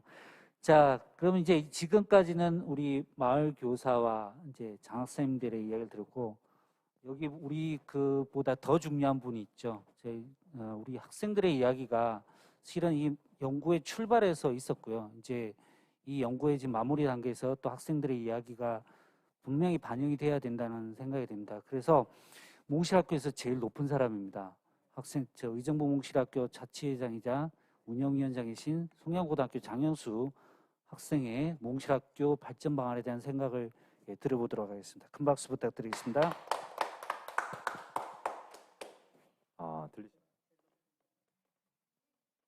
네. 안녕하세요. 저는 송양고등학교 2학년 재학 중인 의정부 몽실학교 운영위원장 장영수라고 합니다. 올해는 정말 모두에게 혼란스럽고 힘든 한 해였죠. 코로나19 사태로 인해서 세상에 정말 많은 부분들이 이전과는 비교하기가 힘들 정도로 정말 많이 바뀌었고, 이런 상황에서 몽실학교 또한 변화를 겪을 수밖에 없었습니다. 이전처럼 일주일에 한 번씩 프로젝트 모임을 하는 것도 굉장히 어려워졌고, 온라인 모임은 이전에 비해서 진행이 더딜 수밖에 없었습니다. 또 공동체 활동이나 자치회 활동도 한동안 중단되었습니다. 그러다 보니까 자연스럽게 몽실학교 공동체가 좀 약화되는 그런 현상이 일어났는데요. 저는 오늘 이러한 상황 속에서 올해 몽실학교 활동 진행 과정에 있어서 어떤 문제점이 드러났고, 또 몽실학교가 코로나19에 대응해서 공동체를 회복할 수 있는 방법은 어떤 것이 있을지, 또 앞으로 몽실학교가 어떤 부분을 발전시켜야 우리가 원하는 배움을 이뤄나갈 수 있을지에 대해서 제 생각을 간단히 말씀드리고자 합니다. 먼저 저는 몽실에서 활동하는 한 명의 청소년으로서 올해 활동하면서 느낀 문제점을 먼저 말씀드리고자 하는데요. 첫 번째로 온라인 교육 과정과 플랫폼 구축입니다. 작년까지 몽실학교는 온전히 오프라인 활동을 통해서만 프로젝트를 진행해서 구성원들이 서로 얼굴을 맞댄 채 생각을 나누고 또 몸을 움직이면서 여러 활동을 할 수가 있었지만, 올해 코로나로 인해서 온라인 활동을 시작하게 되면서 프로젝트 구상 과정부터 일부 기획단만이 참여해서 그 이전과는 다르게 전체 몽실학교 활동원들이 좀 꾸려나가기보다는 일부의 어떤 프로젝트 기획단이 그런 기획에 관여하는 일이 생겼고, 또 서로 얼굴도 보지 못한 채 프로젝트 활동을 해서 좀 이전과 진행도 더디고 공동체 의식을 느끼기가 좀 힘들었던 것 같습니다. 따라서 앞으로 코로나 사태가 언제까지 지속될지 좀 미지수인 상황에서 올해와 같은 상황이 나오지 않기 위해 온라인 활동 시스템을 좀 구체적으로 계획해 놓을 필요가 있다고 생각합니다. 제가 생각한 방안으로는 먼저 선학습 후 공유 활동이 있습니다. 청소년들은 그날 모임에 좀 나눌 내용들과 활동 계획을 미리 각자 준비를 하고 온라인 모임에서 공유를 하면서 활동하는 방식으로 프로젝트를 운영해서 청소년이 좀 능동적으로 활동할 수 있도록 해서 프로젝트의 어떤 활동 속도나 어떤 진행 방향에 있어서 좀 올해와 비교해서 좀 더 발전할 수 있지 않을까라는 생각을 했었습니다.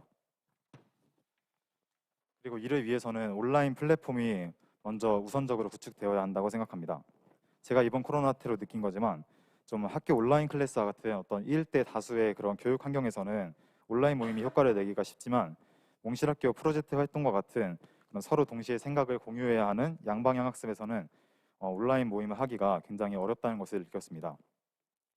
따라서 앞으로 온라인 모임의 효율성을 향상시키기 위해서는 청소년들의 적극적인 참여를 위해서 의견을 수시로 수렴할 수 있는 그런 온라인 플랫폼을 만들 필요가 있고, 구글 문서처럼 뭔가 실시간으로 함께 글을 쓰면서 다른 참가자의 의견을 좀 시각적으로 공유를 할 수 있는 그런 플랫폼을 활용하는 것이 필요하다고 생각합니다. 좀 몸은 떨어져 있어도 시각적으로 함께 활동하는 느낌을 줄 수 있는 그런 플랫폼이 마련이 된다면 좀 프로젝트 활동의 진행도 수월해지고 참가하는 청소년들도 좀 공동체 활동을 할 수 있다는 것을 자각할 수 있다고 생각합니다. 두 번째로는 학력 인정이 가능하도록 제도를 개선하는 것인데요. 몽실학교는 지금까지 일반 학교를 다니는 그런 대다수의 청소년들이 좀 방과 후나 주말에 따로 이제 시간을 내서 활동을 하는 그런 구조였습니다. 하지만 이런 형식으로는 정말 학생 주도 어떤 학원 그 이상의 의미를 갖기는 조금 힘들다고 생각을 합니다. 따라서 앞으로 몽실학교는 학교의 교육과 넘나들면서 함께 배움을 얻어가는 구조로 바뀌어야 한다고 생각합니다. 이를 위한 방안으로 제가 생각해 본 내용은 고교 심화 프로젝트를 실시해서 학교에서 배우는 교과목과의 연계성을 늘리거나 고교 학점제나 마을 거점 학교의 모습으로 학생들에게 필요한 여러 강좌를 몽실학교를 중심으로 실시해서 학력 인정을 하는 것까지 다가가는 것입니다. 이런 방법으로 일반 학교와 마을 학교 간의 벽을 서서히 좀 허문다면 결국 궁극적으로 학생 주도 프로젝트가 일반 학교에서도 학력 인정을 받으며 이루어질 수 있는 토대가 될 수 있다고 생각합니다. 세 번째로는 몽실학교의 공동체성을 새로이 좀 확립하고 몽실학교의 정체성에 대해 다시금 생각해 볼 필요가 있다고 생각합니다. 저는 몽실학교의 공간이 있기 전에 이런 공간을 함께 꿈꿨던 앞서도 나왔지만 꿈이룬 배움터에서부터 지금의 몽실학교가 있기까지의 과정을 함께 해왔는데요. 그런데 저는 요즘 몽실학교라는 공간이 뭔가 이전에 제가 느끼던 공간과는 조금 달라져 있다는 감정을 좀 느끼고 있습니다. 예전에 몽실학교 공간이 정말 텅 비어있는 공간이었을 때 그곳에서 진짜 어떤 의자 앉기보다 좀 돗자리에 깔고 앉아서 이 공간을 어떻게 우리들의 것으로 바꾸어가면 좋을까 좀 하는 상상을 할 때는 뭔가 저도 좀 어린 나이였지만 되게 두근거리면서 이 공간을 좀 우리의 생각대로 좀 채워보고 싶다는 그런 생각을 했습니다. 또 내가 여기에서만큼은 또 누군가의 방해도 없이 뭐든지 해볼 수 있다는 느낌이 있었던 것 같습니다. 또 이전에는 몽실학교에 하루도 빠지지 않고 매일매일 활동을 하는 유자청이라는 학교 밖 청소년들이 있었는데요. 또 자치위원들이 또 항상 거주하다시피 정말 했었기 때문에 언제든 몽실학교 오면 내가 좋아하는 친구들이랑 이야기도 하고 밥도 먹고 하면서 내 집처럼 느낄 수 있는 그런 감정이 있었습니다. 하지만 지금은 몽실학교의 공간이 조금 더 체계화되고 시간이 지나면서 좀 뭔가 내 맘대로 벽에 낙서를 하거나 뭔가 그런 것도 조금 눈치가 보이고 내 의지로 몽실학교 공간을 바꿀 수 있는 것에 대해서 조금 의문이 생기고 있습니다. 또 매일 몽실학교에 살면서 활동하는 그런 학교 밖 청소년들이나 어떤 자치위원 운영 애들도 없기 때문에 좀 평일에 몽실학교에 가면 되게 텅 비어 있는 느낌을 받을 때가 종종 있곤 합니다. 저는 앞으로의 몽실학교가 진실로 정말 청소년이 주도를 하고 청소년에 의해서 돌아가면서 청소년을 위한 활동이 있는 공간이 되기 위해서는 이전처럼 공간 활용이나 배움에 있어서 청소년이 조금 더 주도성을 가지고 활동할 수 있도록 되어야 한다고 생각하고 오직 주말에만 잠깐 들러서 활동하는 공간에 그치지 않도록 학력 인정이나 학교와의 관계에 있어서 좀 정책적으로 개선이 이루어져야 한다고 생각합니다. 그렇게 되어서 매일매일 주도적인 배움이 일어나는 공간이 되어 청소년들도 그렇게 느껴질 수 있도록 바꿔나가야 한다고 생각합니다. 몽실학교는 청소년 자치 배움터로서 정말 어디서도 쉽게 보기가 힘든 그런 시도들을 이어나가고 있는데요. 비록 몽실학교가 아직까지 교육 전체에 미치는 영향을 조금 미비할지 몰라도 저는 몽실학교가 미래교육에 대해서 지금처럼 계속해서 꾸준히 방향성을 제시하고 청소년들이 지금처럼 적극적으로 활동에 참여를 한다면 가까운 미래에 몽실학교에서 이루어지는 배움이 공교육과 일반 학교에서도 충분히 이루어질 수 있다고 생각을 하고 우리나라의 교육이 지금처럼 뭔가 청소년들에게 부담과 어려움을 주는 그런 교육에서 벗어나서 미래에 대한 기대와 즐거움을 줄 수 있는 그런 교육으로 가는데 중요한 연결고리가 될 수 있다고 생각합니다. 지금까지 발표를 마치겠습니다. 예, 우리 장영수 학생은 지난번 나 혼자 한다 거기에서 했던 내용을 좀 더 보충해서 보강해서 이야기한 것 같습니다.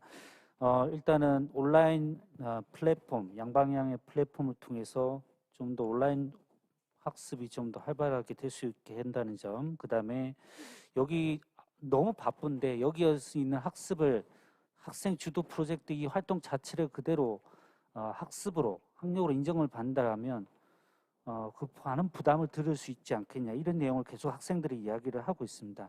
다만 이제 여기에 대해서 좀 우려하는 목소리도 있거든요. 예를 들어 그 어떤 학점이란 것은 평가까지 결합이 되는 것이기 때문에 거기서 속박의 굴레가 굉장히 많이 생깁니다. 이걸 어떻게 이것과 바꿔서 할 수 있는가, 이게 숙제인 것 같고요. 그런 부분에 대해서 잠시 후에 토론 좀 해봤으면 좋겠고요.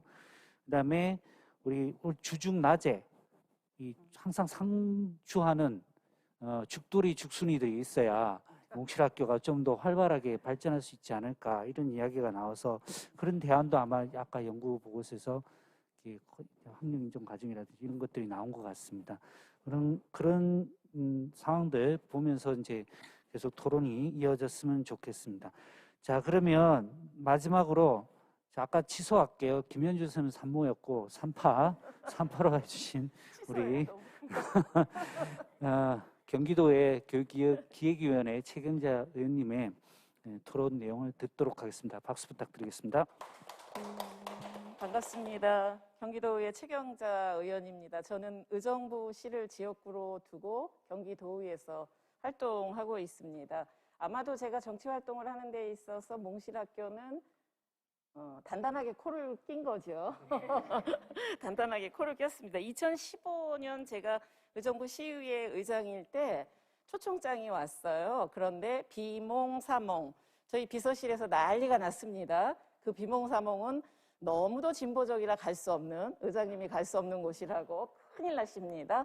그러나 청소년과 학부모님들이 모여서 지혜를 모으는 자리라고 설득을 해서 갔습니다. 갔으나 보통의 경우 그 정치인들이 활동하는 의회나 이런 곳에서는 의전을 중요시하지요. 하지만 제가 그곳에서 마이크를 들고 한 이야기가 지금도 또렷이 기억되는데, 앞으로 제가 정치 활동을 하는 데 있어서 열심히 조력자 역할을 하겠습니다가 오늘에 이르는 거예요. 제가 그때는 시의원으로 활동을 했는데 도의원이 돼서 더군다나 몽실학교 지원 조례를 제가 대표 발의할 줄은 꿈에도 몰랐습니다.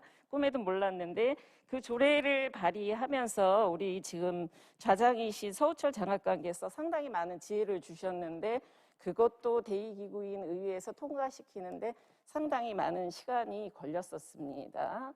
우리가 하고 싶은 것으로 세상을 이롭게 하자라는 그 캐치플레이즈가 굉장히 공감 가고 좋긴 했으나 너무나 구체화된 게 없어서 어떻게 몽실에서 우리가 하고 싶은 것으로 세상을 이롭게 하는데 과연 청소년들이 어떻게 이렇게 할 것인가는 어른의 조력이 필요할 것이다라는 생각을 했었어요. 이건 지극히 어른의 생각이었던 것 같았는데요. 그런데 그 안에 산모이신지 산파이신지 우리 솔방울 선생님이 계시고 우리 운영위원장이신 장영수 학생이신 분이 그때 초등학생으로 기억되는 꿈이름 학교 안에서 만나게 됐습니다. 만나게 되면서 새로운 모델을 의정부시에서 보게 된 거예요. 정치 분야에 있긴 하지만 과연 시의원이라고 하는 정치인에게 이것을 어떻게 잘 정책화해서 행정으로 지원해 줄 수 있는 것인가 살펴봤을 때 교육적인 측면은 지자체에서 직접적으로 할 수 있는 권한적 여러 가지 그 형식이 없었습니다. 그 안에서 차근차근 살펴가면서 공간 활용에 대한 조력이 가장 우선시 되어야 되겠다라는 생각으로 준비했었던 것이고 그 안에 이루어졌던 것이고요. 지금은 경기도의회에서 본의원이 2018년 도의원 되면서 제일 먼저 한 것이 몽실학교 토론회예요. 도교육청 자체 내에서 우리의 내부 고객 안에도 몽실학교라는 것에 대한 정체성이 확립되어 있지 않았을 때입니다. 그래서 이때 토론회를 하면서 차근차근 준비해 갔던 것이 이제는 제게 닉네임으로 몽실의원이라는 닉네임을 받듯이 몽실 그런 이야기들을 해갑니다. 옆에 그 고향 몽실의 이선영 장학사님 계시지만 고향 몽실 개관식 때 갔을 때 과연 놀이숲이라는 그런 테마로서 고향 몽실은 어떻게 꾸려갈 것인가 상당히 많이 고민이 되어졌었어요. 우리가 상징하고 있는 숲적인 측면에서 어떻게 풀어갈 것인가. 그런데 그 안에서 상당히 많이 고군분투하고 계시다라는 것을 느낄 수 있었고요. 근본 행정사무감사에서 성남하고 김포 몽실학교 관련된 운영위원회 것을 살펴보게 되었습니다. 각기 의정부 몽실이 허브 역할을 하지만 성남의 몽실, 그 다음에 고향의 몽실, 안성의 몽실, 이천의 몽실 이렇게 각기 독립적이면서 독창적인 몽실학교 운영에 대한 갈망이 생겼어요. 도의원으로서, 교육위원으로서. 근데 오늘의 토론의 주제에 우리 연구원께서 제안해 주신 우리라고 미네르바 그 스쿨을 못 만들 수는 없는 거지요. 몽실에서 우리가 이것을 맨 처음에 제가 토론에 나갔을 때 학습공원이란 많이 물어봤어요. 몽실학교가 과연 무엇이냐? 그냥 핀란드 혁신 모델 같은 교육 혁신 모델이 의정부에도 있습니다. 근데 많은 사람이 공감을 안 해줬어요. 그럼 그게 어떻게 이루어지는 것이야? 몽실에 입학하려면 어떻게 해? 졸업하려면 어떻게 해? 상당히 막연했습니다. 구체화된 몽실의 프로그램에 대한 전달하는데, 그러나 지금은 몽실이 어떤 역할을 하고 있다는 것을 상당히 많은 주민이나 도민들이 공감해 주셔서, 또 하나의 과제는 우리 정치권에 계신 분들이 의정부 몽실이 그런 역할을 해? 저출산의 인구가 감소하면서 폐교가 많아지니 그 안에 우리도 몽실학교 하나 만들어봐. 지금 이제 현재 그렇습니다. 그래서 우리 서우철 장학관께서 교육과 함께 여러 가지 정책적인 보고를 하면서 에러에 많이 부딪히는 부분이에요. 교육감님께서는 학생들 주도적으로 스스로 하게, 그리고 길잡이 선생님이나 우리 어른들, 특히나 장학사들은 스스로 하게끔 지켜줘야 되는데 너무나 성과 위주로 운영하고 있는 거 아니야, 이런 말씀도 하시고요. 그래서 과연 그러면 그렇지 않아요, 감님? 이렇게 하고 있어요. 그런데도 이제 너무나 일반화되어 있는 고정관념 속에서 바라보는 그런 몽실학교에 대한 그 의견들이 있습니다. 그리고 의원들이 물어봤을 때 그러면 우리 의원님, 우리 지역의 몽실학교를 어떻게 만들까요? 그래서 가서 며칠만 체험해 보세요. 할 수 있을 것인가? 그냥 막연하게 몽실학교 하나 만들어서 폐교라든가 폐공간을 경기도교육청 행정재산을 다시 몽실학교로 리모델링해서 아니면 도시재생 모델로 해서 만들어 놓는 그런 몽실이 아닌, 주민과 함께 우리 아이가 마을에서 잘 성장해 가는 그런 공간으로서 몽실학교가 되었으면 좋겠어요. 그러면 너무나 어려워하십니다. 그렇게 이야기하면. 그래서 지금의 5개, 그러니까 의정부까지 해서 7개의 몽실이 네트워크를 구축해서 우리만의 교육 플랫폼이 있었으면 좋겠다라는 독창적인 플랫폼, 그것이 지금 과제가 아닐까 싶은 생각을 해보고요. 경기 교육이, 대한민국의 교육이 코로나가 준비하지 않은 상태에 우리가 그 이세돌과 그 알파고가 같이 바둑을 했을 때 충격적으로 다가왔던 것은 정말 미래의 사회가 왔을까, 그렇게 생각을 했는데 불과 얼마 안 돼서 우리에게 과제가 떨어졌잖아요. 그럼에도 불구하고 우리가 가지고 있는 전문가들의 저력으로 2주 만에 경기 교육이 정상화되면서 온라인으로 바뀌어가면서 새로운 모델을 지금 만들어가고 있는 과정 안에 우리가 몽실학교를 그냥 막연한 꿈을 이루어가는 것보다는 좀 더 구체화한, 청년에서 장년이 되신 우리 그 얼룩이 이한솔, 저는 늘 이사장님이라고 얘기합니다. 그 사회적 협동조합이 의정부에서 태어난, 안성에서 태어난, 김포에서 태어난 우리의 아이가 청소년기를 그곳의 몽실학교와 같은 교육기관에서 잘 성장하여서 그곳에서 경제활동을 하고 어른으로서 정주하면 가장 이상적인 모델이라고 생각을 합니다. 그래서 우리의 몽실에서 성장한 장영수 위원장이 이한솔 청년처럼 성장해서 어른이 되어서 저와 같은 자리에서 이런 말씀을 할 수 있는 그런 훗날을 기억하면서 추억해 보면서, 이제 상상해 보면서 저는 별로 좋아하지 않는 정치인으로서 열심히 몽실학교가 잘 성장해 가도록 조력을 하겠다라는 말씀으로 제 토론을 마칩니다. 이상입니다. 네, 몽실학교 초기부터 지금까지 많은 지원을 아끼지 않고 해주신 의원님께 감사 말씀 드리면서 토론 잘 들었습니다. 자, 그러면 지금 쭉 그 원래 발제 내용에 맞춰서 발제 내용에 대한 토론을 이렇게 해주시면 좋은데, 워낙 애정들이 많으시다 보니까 그 내용보다는 더 많은 발전 방안을 다들 제시를 해주신 것 같아요. 그래서 일단은 전반적으로 말씀하신 내용에 대한 주 발제자로서 소감을 들어본 다음에 제가 그러면 다 우리가 이야기했던 내용을 할 수 없으니 발제물에 나오는 주 포인트들을 가지고 몇 가지 제가 질문을 던지도록 하겠습니다. 그 전에 이제 댓글 창에 보면 이제 그런 이야기도 있습니다. 이렇게 생기부, 자소서 뭐 이런 거 상관없이 뭐 진짜 자발적으로 참여하는 실험과 도전 필요하다고 생각하신다 이런 말씀도 주셨고요. 그다음에 뭐 학교 연계라든지 뭐 그다음에 그런 다양한 곳에서 이런 몽실학교 이념들이 이어갔으면 좋겠다 이런 내용도 있었습니다. 어쨌든 예, 그런 내용도 참고해서 전반적으로 예, 발제에 하신 내용에 대해서 이야기를 해주시면 좋겠습니다. 네, 제가 발제한 내용을 더 풍부하게 만들어 주신 것 같아요. 그래서 이제 그리고 그 또 방향이나 결들이 다르지 않았던 것 같고요.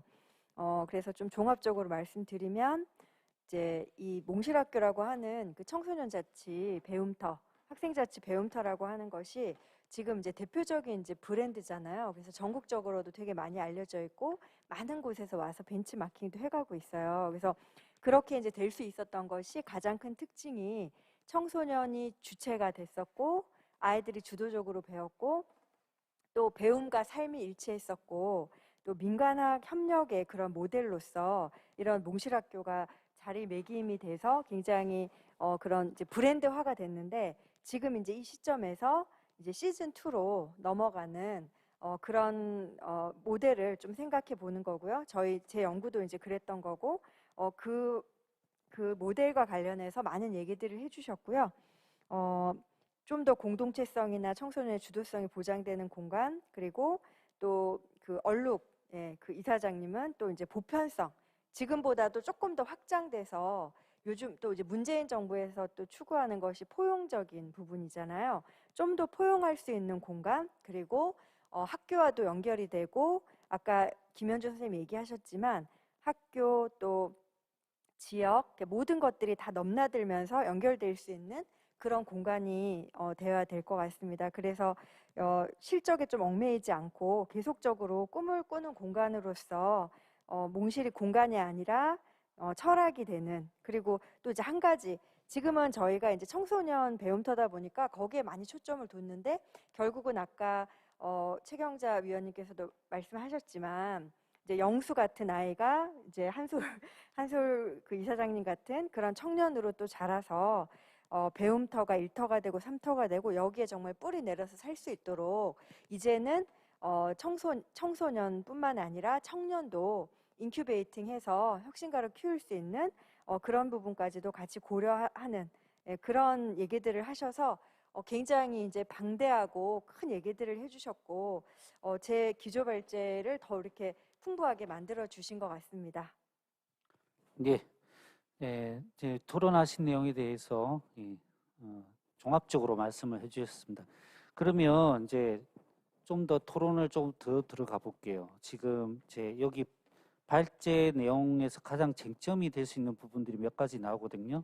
일단 우리 그 영수도 이야기했지만 학생들이 이제 여기서 활동하는 부분들을 학습으로 인정해달라. 그런 이제 학력이라고 표현을 했습니다. 그런 요구가 나온 것은 학생들이 지금 너무 바쁘거든요. 학교 생활을 하면서 여기까지 하고 있는 건데, 네, 그렇다고 안 하면 되지만 여기가 좋으니까 계속 하게 되는 거죠. 그러니까 시간을 다 쪼개면서 하게 되는 상황이다 보니까 그렇게 되지 않으려면 모든 활동들이 인정을 받으면 좋겠다라는 의견을 이야기를 했습니다. 거기에 대해서 지금 연구 내용에서는 그거를 인정하기 위해서 이제 그 학습을 인정하는 방안들과 함께 또 아까 중간에 이제 주중낮에 다양한 학생들이 여기를 학교처럼 생각해서 있어서 이렇게 학교 다니는 친구들과 교류하는 형태가 됐으면 좋겠다. 옛날에 학교박 아이들이 있을 경우 그랬는데 지금은 또 그게 없는데 그런 거를 지금 새로운 변형으로 해서 몽네르바라는 그런 일회용 그 대한 학력 인정 과정을 제안을 했습니다.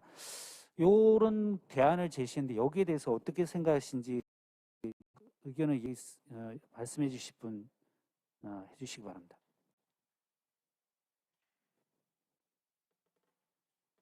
네, 또다시 얼룩입니다.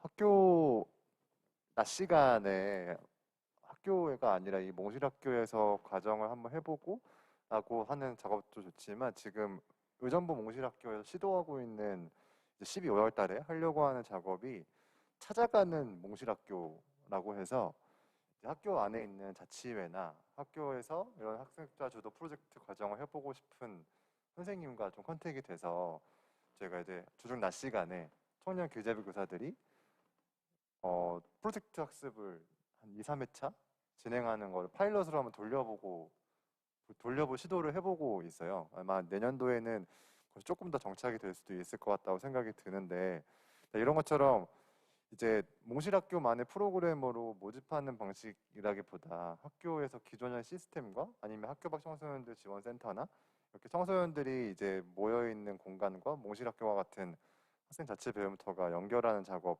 그리고 연대하는 작업이 되게 절실한데, 사실 그거는 교육청만의 일로는 사실 안 될 것 같고, 이제 지역 지자체의 도움이나 그리고 뭐 재단과의 협력이나 이런 것들 계속 만들어 가야 되는 역할이지 않을까 생각이 듭니다. 네, 영수.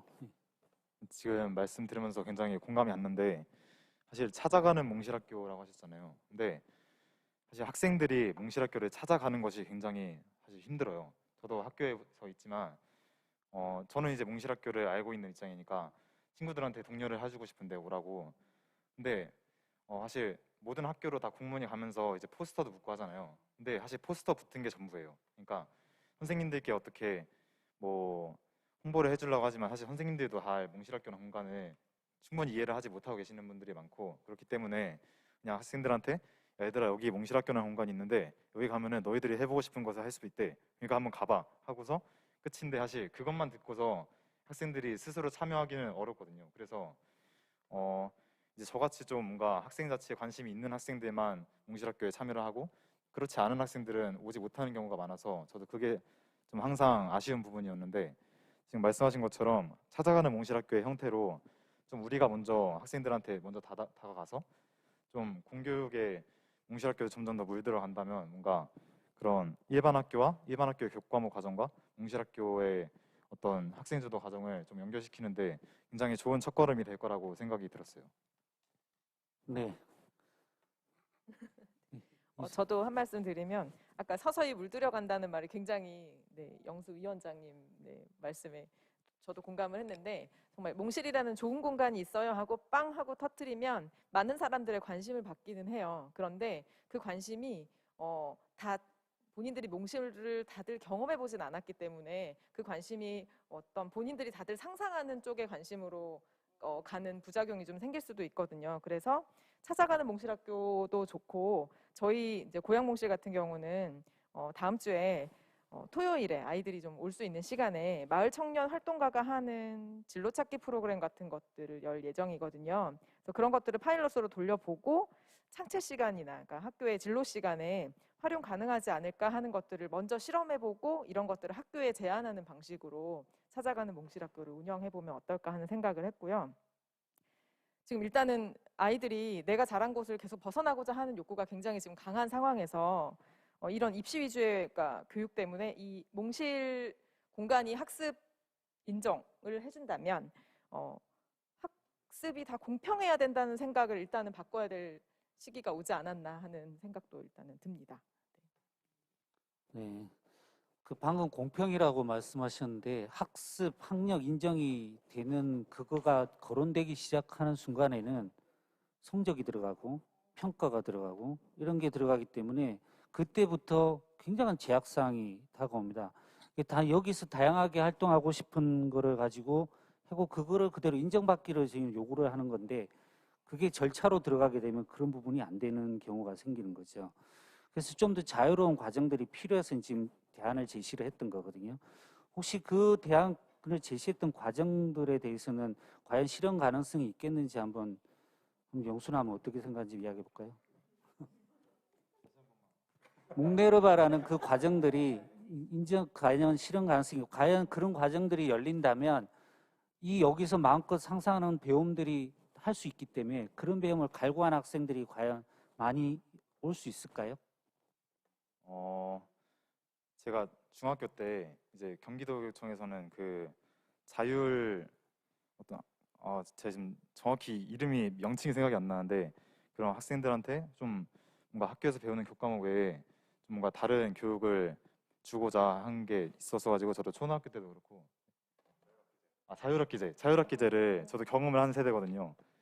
근데 제가 초등학교 때나 중학교 때나 그런 걸 경험하면서 느꼈던 점이 물론 재밌어요. 굉장히 학교에서 그냥 일방적인 선생님 수업에 듣는 것보다 직접 뭔가 만들고 하는 게 재밌긴 한데 그 만드는 게 끝이거든요. 그러니까 거기서 뭔가 뭐 내가 앞으로 무슨 일을 해야지 여기까지 연결되는 것보다는 그런 지금 즐거운 것에서 끝나버리니까 좀 아쉬운 부분이 있었는데 그럼 뭐 목내르바 스쿨이나 이런 걸 통해서 진짜 학생들이 그런 뭐 몽실학교 같은 데 와서 좀 자율학기제 같은 데와 차별화되는 진짜 내 삶과 연관된 교육을 얻을 수 있으면은 뭔가 지역사회가 더불어서 발전할 수 있는 그런 계기가 될 거라고 생각합니다. 네. 자, 거기에 대해서 저 김현수 선생님도 한번 의견을 좀 주시겠어요? 이제 학력 인정이라고 했을 때 아까 얘기한 그 뭐 평가의 문제나 그다음에 이런 문제들은 사실 우리가 해결하기보다는 이제 국가적으로 사실 같이 고민해야 되는 교육의 방향이기도 한데 앞으로는 시대가 좀 바뀌지 않을까라는 생각들이 오래 지나면서 들잖아요. 이제 교육이 시공간을 초월하는 경험들도 해봤고, 그다음에 이제 학교라는 공간을 넘어서 모노프라인 블렌디드 수업에 대한 필요성도 느꼈고, 그다음에 이제 각자가 가진 역량들을 과정들을 기록하는 것이 중요하다라는 거 이런 것들을 느꼈을 때 이제 몽실학교가 준비해야 하는 그 역할이 무엇일까라는 것에서 기존에 있는 틀들을 가지고 그 안에 어떻게 맞춰갈까라는 상상도 물론 필요하지만 그것을 넘어서 미래 교육을 시도해보는 시도도 중요하다고 생각하거든요. 그래서 목내르바라는 것들도 나왔고 그다음에 이제 그 부분에 대해서 학력 인정이 중요한 게 아니라 그런 배움의 시스템들이 중요했잖아요. 그게 지금 당장의 학력 인정이 되지 않더라도 우리가 늘 추구하듯이 배움의 주체가 스스로 배우고자 하는 것들을 배울 수 있는 플랫폼들이 필요한데 그 플랫폼을 어떤 방식으로 열어줄까라는 것들을 고민하는 것부터 시작이 돼야 되지 않을까라는 생각이 들었어요. 그래서 학교의 변화도 같이 가야 되고 그다음에 이제 교육의 변화도 같이 가야 되고 그리고 몽실학교의 변화도 같이 가는 축에서 조금 더 상상과 실험이 가능한 학교 밖에서 이런 것들이 좀 실험되고 그 실험들을 관이나 아니면은 이제 국가 차원에서 좀 받아들여주고 이런 과정들을 우리가 지속해야 되지 않을까라는 생각을 해봤거든요. 그 안에서 이제 저희가 지금 몽실학교가 하고 있듯이 고등학교, 중고등학교 선생님들이 평가의 시스템을 지금 전환하기 위해서 더해움이라는 프로젝트에 같이 모여서 한번 시도해 본다던가 교육과정들을 아이들이 짜는데 그게 일반 학교에 어떻게 적용되는지에 대해서 실험해 본다든가 그리고 그것을 지금 현재 있는 자유학기제나 고교학점제 같은 기존에 제시해 놓은 정책 안으로 어떻게 융합해서 녹여낼 것인가 이런 실험들 그런 것들이 더 필요할 것 같아요. 네. 또 몽실학교에서 사실 평가 문제가 가장 큰 우리의 화두잖아요. 근데 몽실학교는 사실은 평가가 되게 아주 농밀하게 진행이 되는 배움터긴 하거든요. 그러니까 왜냐하면 이 몽실학교에서 만들어지는 평가는 우리가 생각하는 그 정성적인 평가, 정량적인 평가라기보다 정성적인 평가를 우리 아주 다층적으로 진행을 하고 있는데 매 회마다 끝났을 때 피드백 회의를 하고 또 중간 성장 발표회로 중간에 우리가 어떤 길을 걸어왔는지에 대한 또 토론을 하고 또 전체 비전을 또 같이 고민하고 마지막에 성장 발표회 때도 마지막 결과 발표회 때도 우리가 그 과정에서 공유하는 것보다 더 토론을 더 많이 하고 피드백을 더 많이 하는 시간을 가지고 그 내용들이 이제 자치회 친구들이 단연단도 교육과정을 짜는데 참고하는 자료로 만들어지게 되고 있죠. 그러니까 사실은 어떻게 보면 몽실학교는 그러니까 수요자 중심의 평가라기보다 우리가 하고 있는 청소년들 중심의 평가 방식이 좀 자리를 잡고 있다라는 생각이 들어요. 그러니까 어쨌든 이게 뭐 그게 우수 뭐 우수하고 말고의 그런 이분법적인 구분이라기보단 우리가 이 과정을 어떻게 우리한테 남길 것인가에 대한 평가를 하고 있는데, 어쨌든 요즘 제가 혼자 하는 시도이긴 한데 최근에 MBTI라는 방법이 청년들 사이에 굉장히 붐이 되고 있어요. 근데 그게 이 사람을 뭐 우수한 친구, 나쁜 친구로 보는 게 아니라 이 친구가 어떤 성향을 가지고 있는지에 대한 파악을 그냥 딱 그 MBTI를 들으면 우리가 알 수가 있거든요.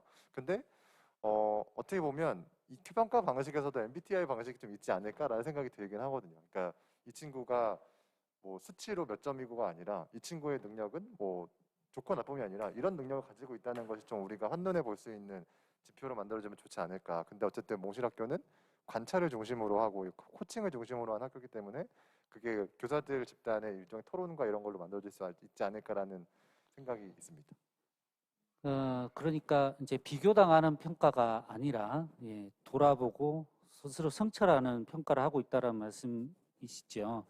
그러니까 지금 우리 학생들의 요구는 스스로 성장했고 그거를 스스로 돌아보고 그대로 그걸 학습으로 인정받기를 원하는데, 이제 그게 자칫 잘못할 경우에는 이게 만약에 그냥 제도화된 규격화된 교육과정과 과목 형태로 들어갔을 때는 그게 훼손될 수 있기 때문에 이 부분을 해결하면서 가야 제대로 이 취지에 맞게 갈 수 있지 않을까, 이런 생각을 해보게 됩니다. 일단 여기는 요거까지 하고요. 그다음에 아까 중간에 영수 학생이 이야기했던 주도성이 예전과는 좀 다르다고 하는데, 그 부분에 대해서 나름대로 지금 운영위원장도 학생이 하고 있고, 그다음에 또 청소년 주도 프로젝트도 다양한 방식으로 이렇게 바꿔가는 방식으로 또 제안을 주셨어요.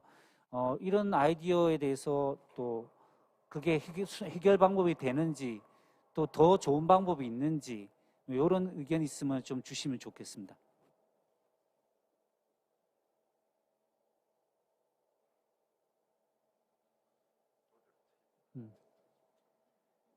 네.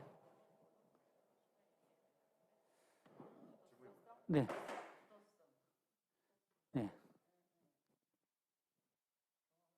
네, 사실 주도성이라고 하는 측면을 보면 뭐랄까, 우리가 가끔 착각하는 게 있어요. 몽실학교에 오는 친구들은 주도적일 것이다 라고 하는 착각이 있죠. 그러면 이 친구들이 같이 프로젝트를 진행했을 때 주도적이지 않은 모습을 보이면 교사가 되려 실망하는 모습을 보이는 이제 아이러니한 상황이 생기게 됩니다. 근데 그거는 사실 맞지 않는 모습이라고 보고, 마을 교사는 뭐 그걸 배제하더라도 주도성은 사실은 일종의 어떠한 기점이 있으면 되게 만들어질 수가 있는 거라고 봐요. 그러니까 주도성이 있고 없고가 성격 차이라기보다 주도성은 누구나 가질 수 있는 것인데, 그걸 표현할 수 있는 경험을 해봤느냐 안 해봤느냐의 그 계기의 문제라고 생각이 들고요. 예를 들면 몽실학교에서도 3월 달에 오면 청소년들한테 어떤 거 해볼까라고 물어보면 집 가고 싶어요가 정말 많이 나옵니다. 근데 이거는 뭐 갑자기 요즘에서야 많이 나온다기보다 옛날부터 계속 많이 나왔던 얘기들이었어요. 근데 1년 동안 최선을 다해서가 아니더라도 계속 1년 동안 이 몽실학교 프로젝트 과정을 거친 친구들이 갑자기 끝날 때가 되고, 견우 프로젝트라고 하는 겨울 프로젝트가 시작되고, 다음 연도에 선배 친구들이 되자마자 갑자기 이상할 정도로 주도성이 뛰어난 모습이 보여지게 되죠. 근데 그것이 과연, 그러니까 주도적인 청소년들이 없어서일까라기보단 우리가 이 교육 모델을 딱 1년 단위로만 보기 때문이지 않을까라는 생각이 들어요. 좀 장기적으로 한 3년을 보고, 아니면 좀 더 많이 보고, 영수 같은 친구들처럼, 영수는 지금 5년차, 지금 6년차 하고 있는 거예요. 그럼 이 친구는 계속 이 과정들을 반복하면서 주도성이 만들어질 수 있겠죠. 근데 이게 어쨌든 과정 안에 주도성이 담보가 돼야지 시작 조건으로 주도성을 생각하면 안 될 것 같다라는 생각이 들게 됩니다. 올해는 물론 코로나 때문에 만날 수 있는 관계가 없어서 그럴 수도 있죠. 저도 한 말씀을 드리면 그러니까 주도성에 대한 강박을 아까 이제 얼룩이가 얘기를 해서 그러니까 마을 교사도 그렇고 아이들도 그렇고 난 주도적이어야 된다는 강박이 굉장히 있는데, 실제로 몽실에 오는 아이들은 특히 초등학생들의 경우는 어른들의 권유에 의해서 오는 경우가 굉장히 많아요. 그래서 오히려 그런 것들을 주도해야 해라는 거를 강박을 주기보다는 삶의 주인공이 되어보는 건 어때? 하고 제안을 하는 형식으로 가면 좋지 않을까 하고 생각합니다. 방금 아까 얼룩이 MBTI에 대해서 얘기를 했었는데, 저도 지금 생각해 보니까 뭔가 주도성이라는 게 MBTI처럼 각자 가지고 있는 주도성이 다르다고 생각해요. 뭐, 저나 아니면 학교에서 뭐 학생회장을 맡고 있는 친구나 이런 친구들은 좀 뭔가 어떤 단체를 이끌어 나가는데 주도성을 가지고 있는 거고, 아니면 조금 소심한 친구들이라도 내가 뭔가 어떤 그림을 계획하고 뭐 어떤 그림을 그려나가고 싶다 이런 거를 또 계획하는 데는 그 친구도 또 그 나름대로의 주도성이 있는 거잖아요. 근데 이런 것들을 발견하기 위해서는 몽실학교와 같은 그런 학생주도 프로젝트가 필요하다고 생각을 해요.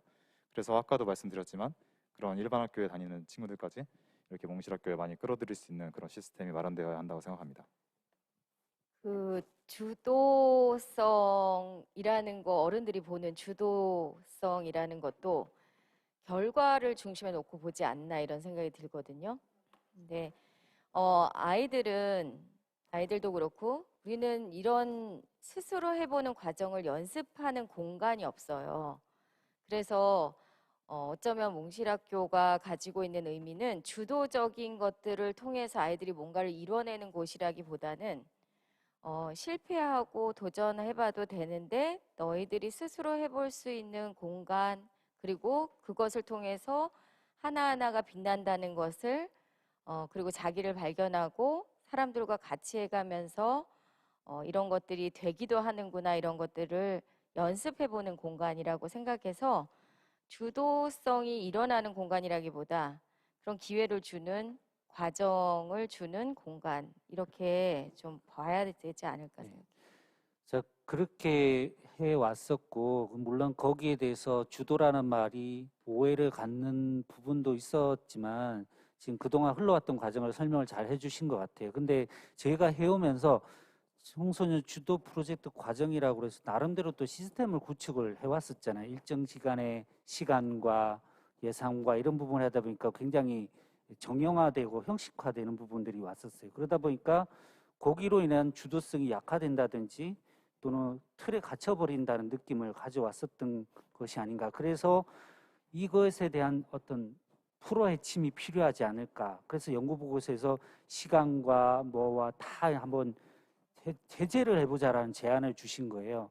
여기에 대해서 만약에 영수가 학생 입장에서는 지금 주도 프로젝트를 하는 데 있어서 지금처럼 딱 3월에 출발해서 연말까지 가는 것이 아니라 또 다양한 형태가 주어진다라면 어떨 것 같아요?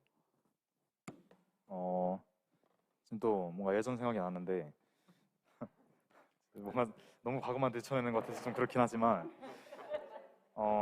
제가 아까 말씀드렸듯이 처음에 딱 이 공간에 왔을 때 사실 되게 막막했어요. 뭔가 어른들이 쓰던 공간이고 되게 딱딱해 보여서 여기서 우리가 도대체 뭘 할 수 있을까라고 처음에 막막함이 들었는데, 근데 뭔가 일단 저희가 그때 생각한 것이 뭔가를 계획해서 뭔가 체계적으로 한다기보다는 그냥 일단 뭐라도 해보자, 그런 마음이었거든요.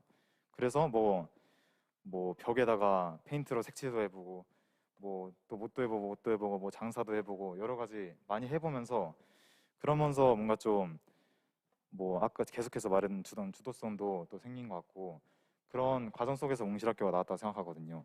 그래서 근데 지금은 사실 그렇지가 않잖아요. 지금은 아까 말씀하신 대로 1년 단위로 학생들을 모집해서 그 1년 동안에 자 얘들아 앞으로 6개월 동안 뭘 할 거니까 우리 이 안에 이걸 끝내야 돼, 이런 사실 뭔가 틀이 정해진 거니까 사실 지금까지는 그런 많아진 학생들을 수용하기 위해서 그런 방법을 채택해 온 걸 수도 될지도 모르겠지만 아까 말씀하신 듯이 지금 시즌2로 가야 되는 이런 상황에서 뭔가 뭐 오래 하고 싶은 사람들은 오래 해보고, 아니면 뭐 몽실학교 안에서 하기 싫고 다른 데 나가서 하고 싶은 사람들은 또 다른 데 나가서 해보고, 좀 뭔가 예전처럼 그런 공간이나 시간의 제약이 있어서 좀 변화가 필요한 시점이라는 생각이 듭니다.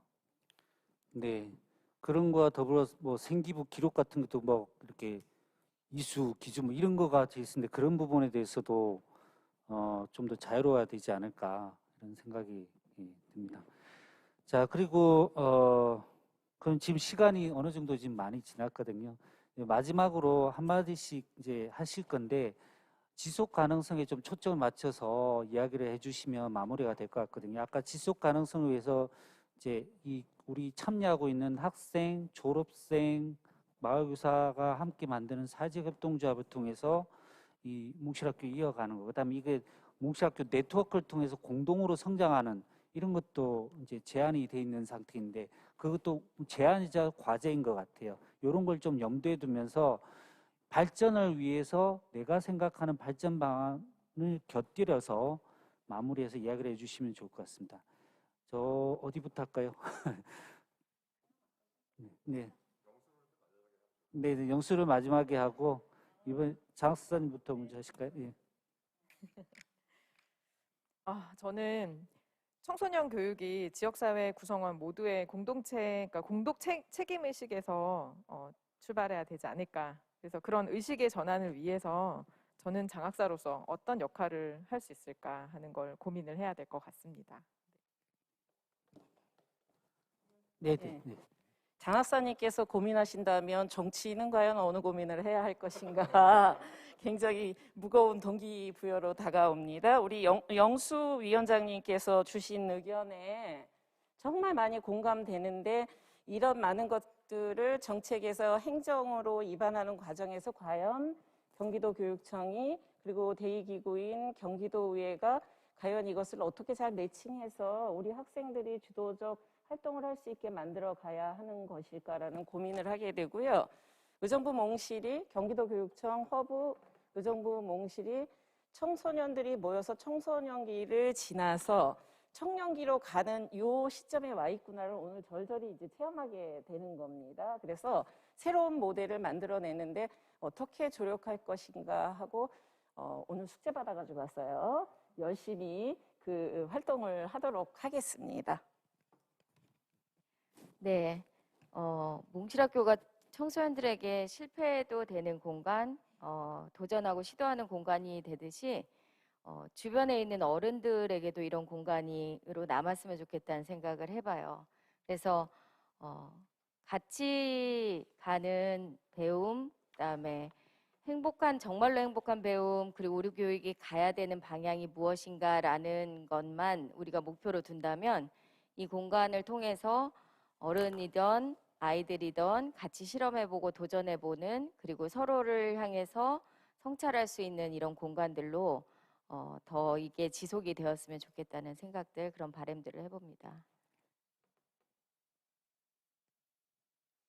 사실 지속 가능성에 대한 이야기는 너무나 어려운 얘기라 항상 물음표가 있는 거라 어렵게 느껴지지만 아까 사회적 협동조합 말씀도 해주시고 또 공립형 대안학교 뭐 여러 가지 아이디어들이 있었던 걸로 보여져요.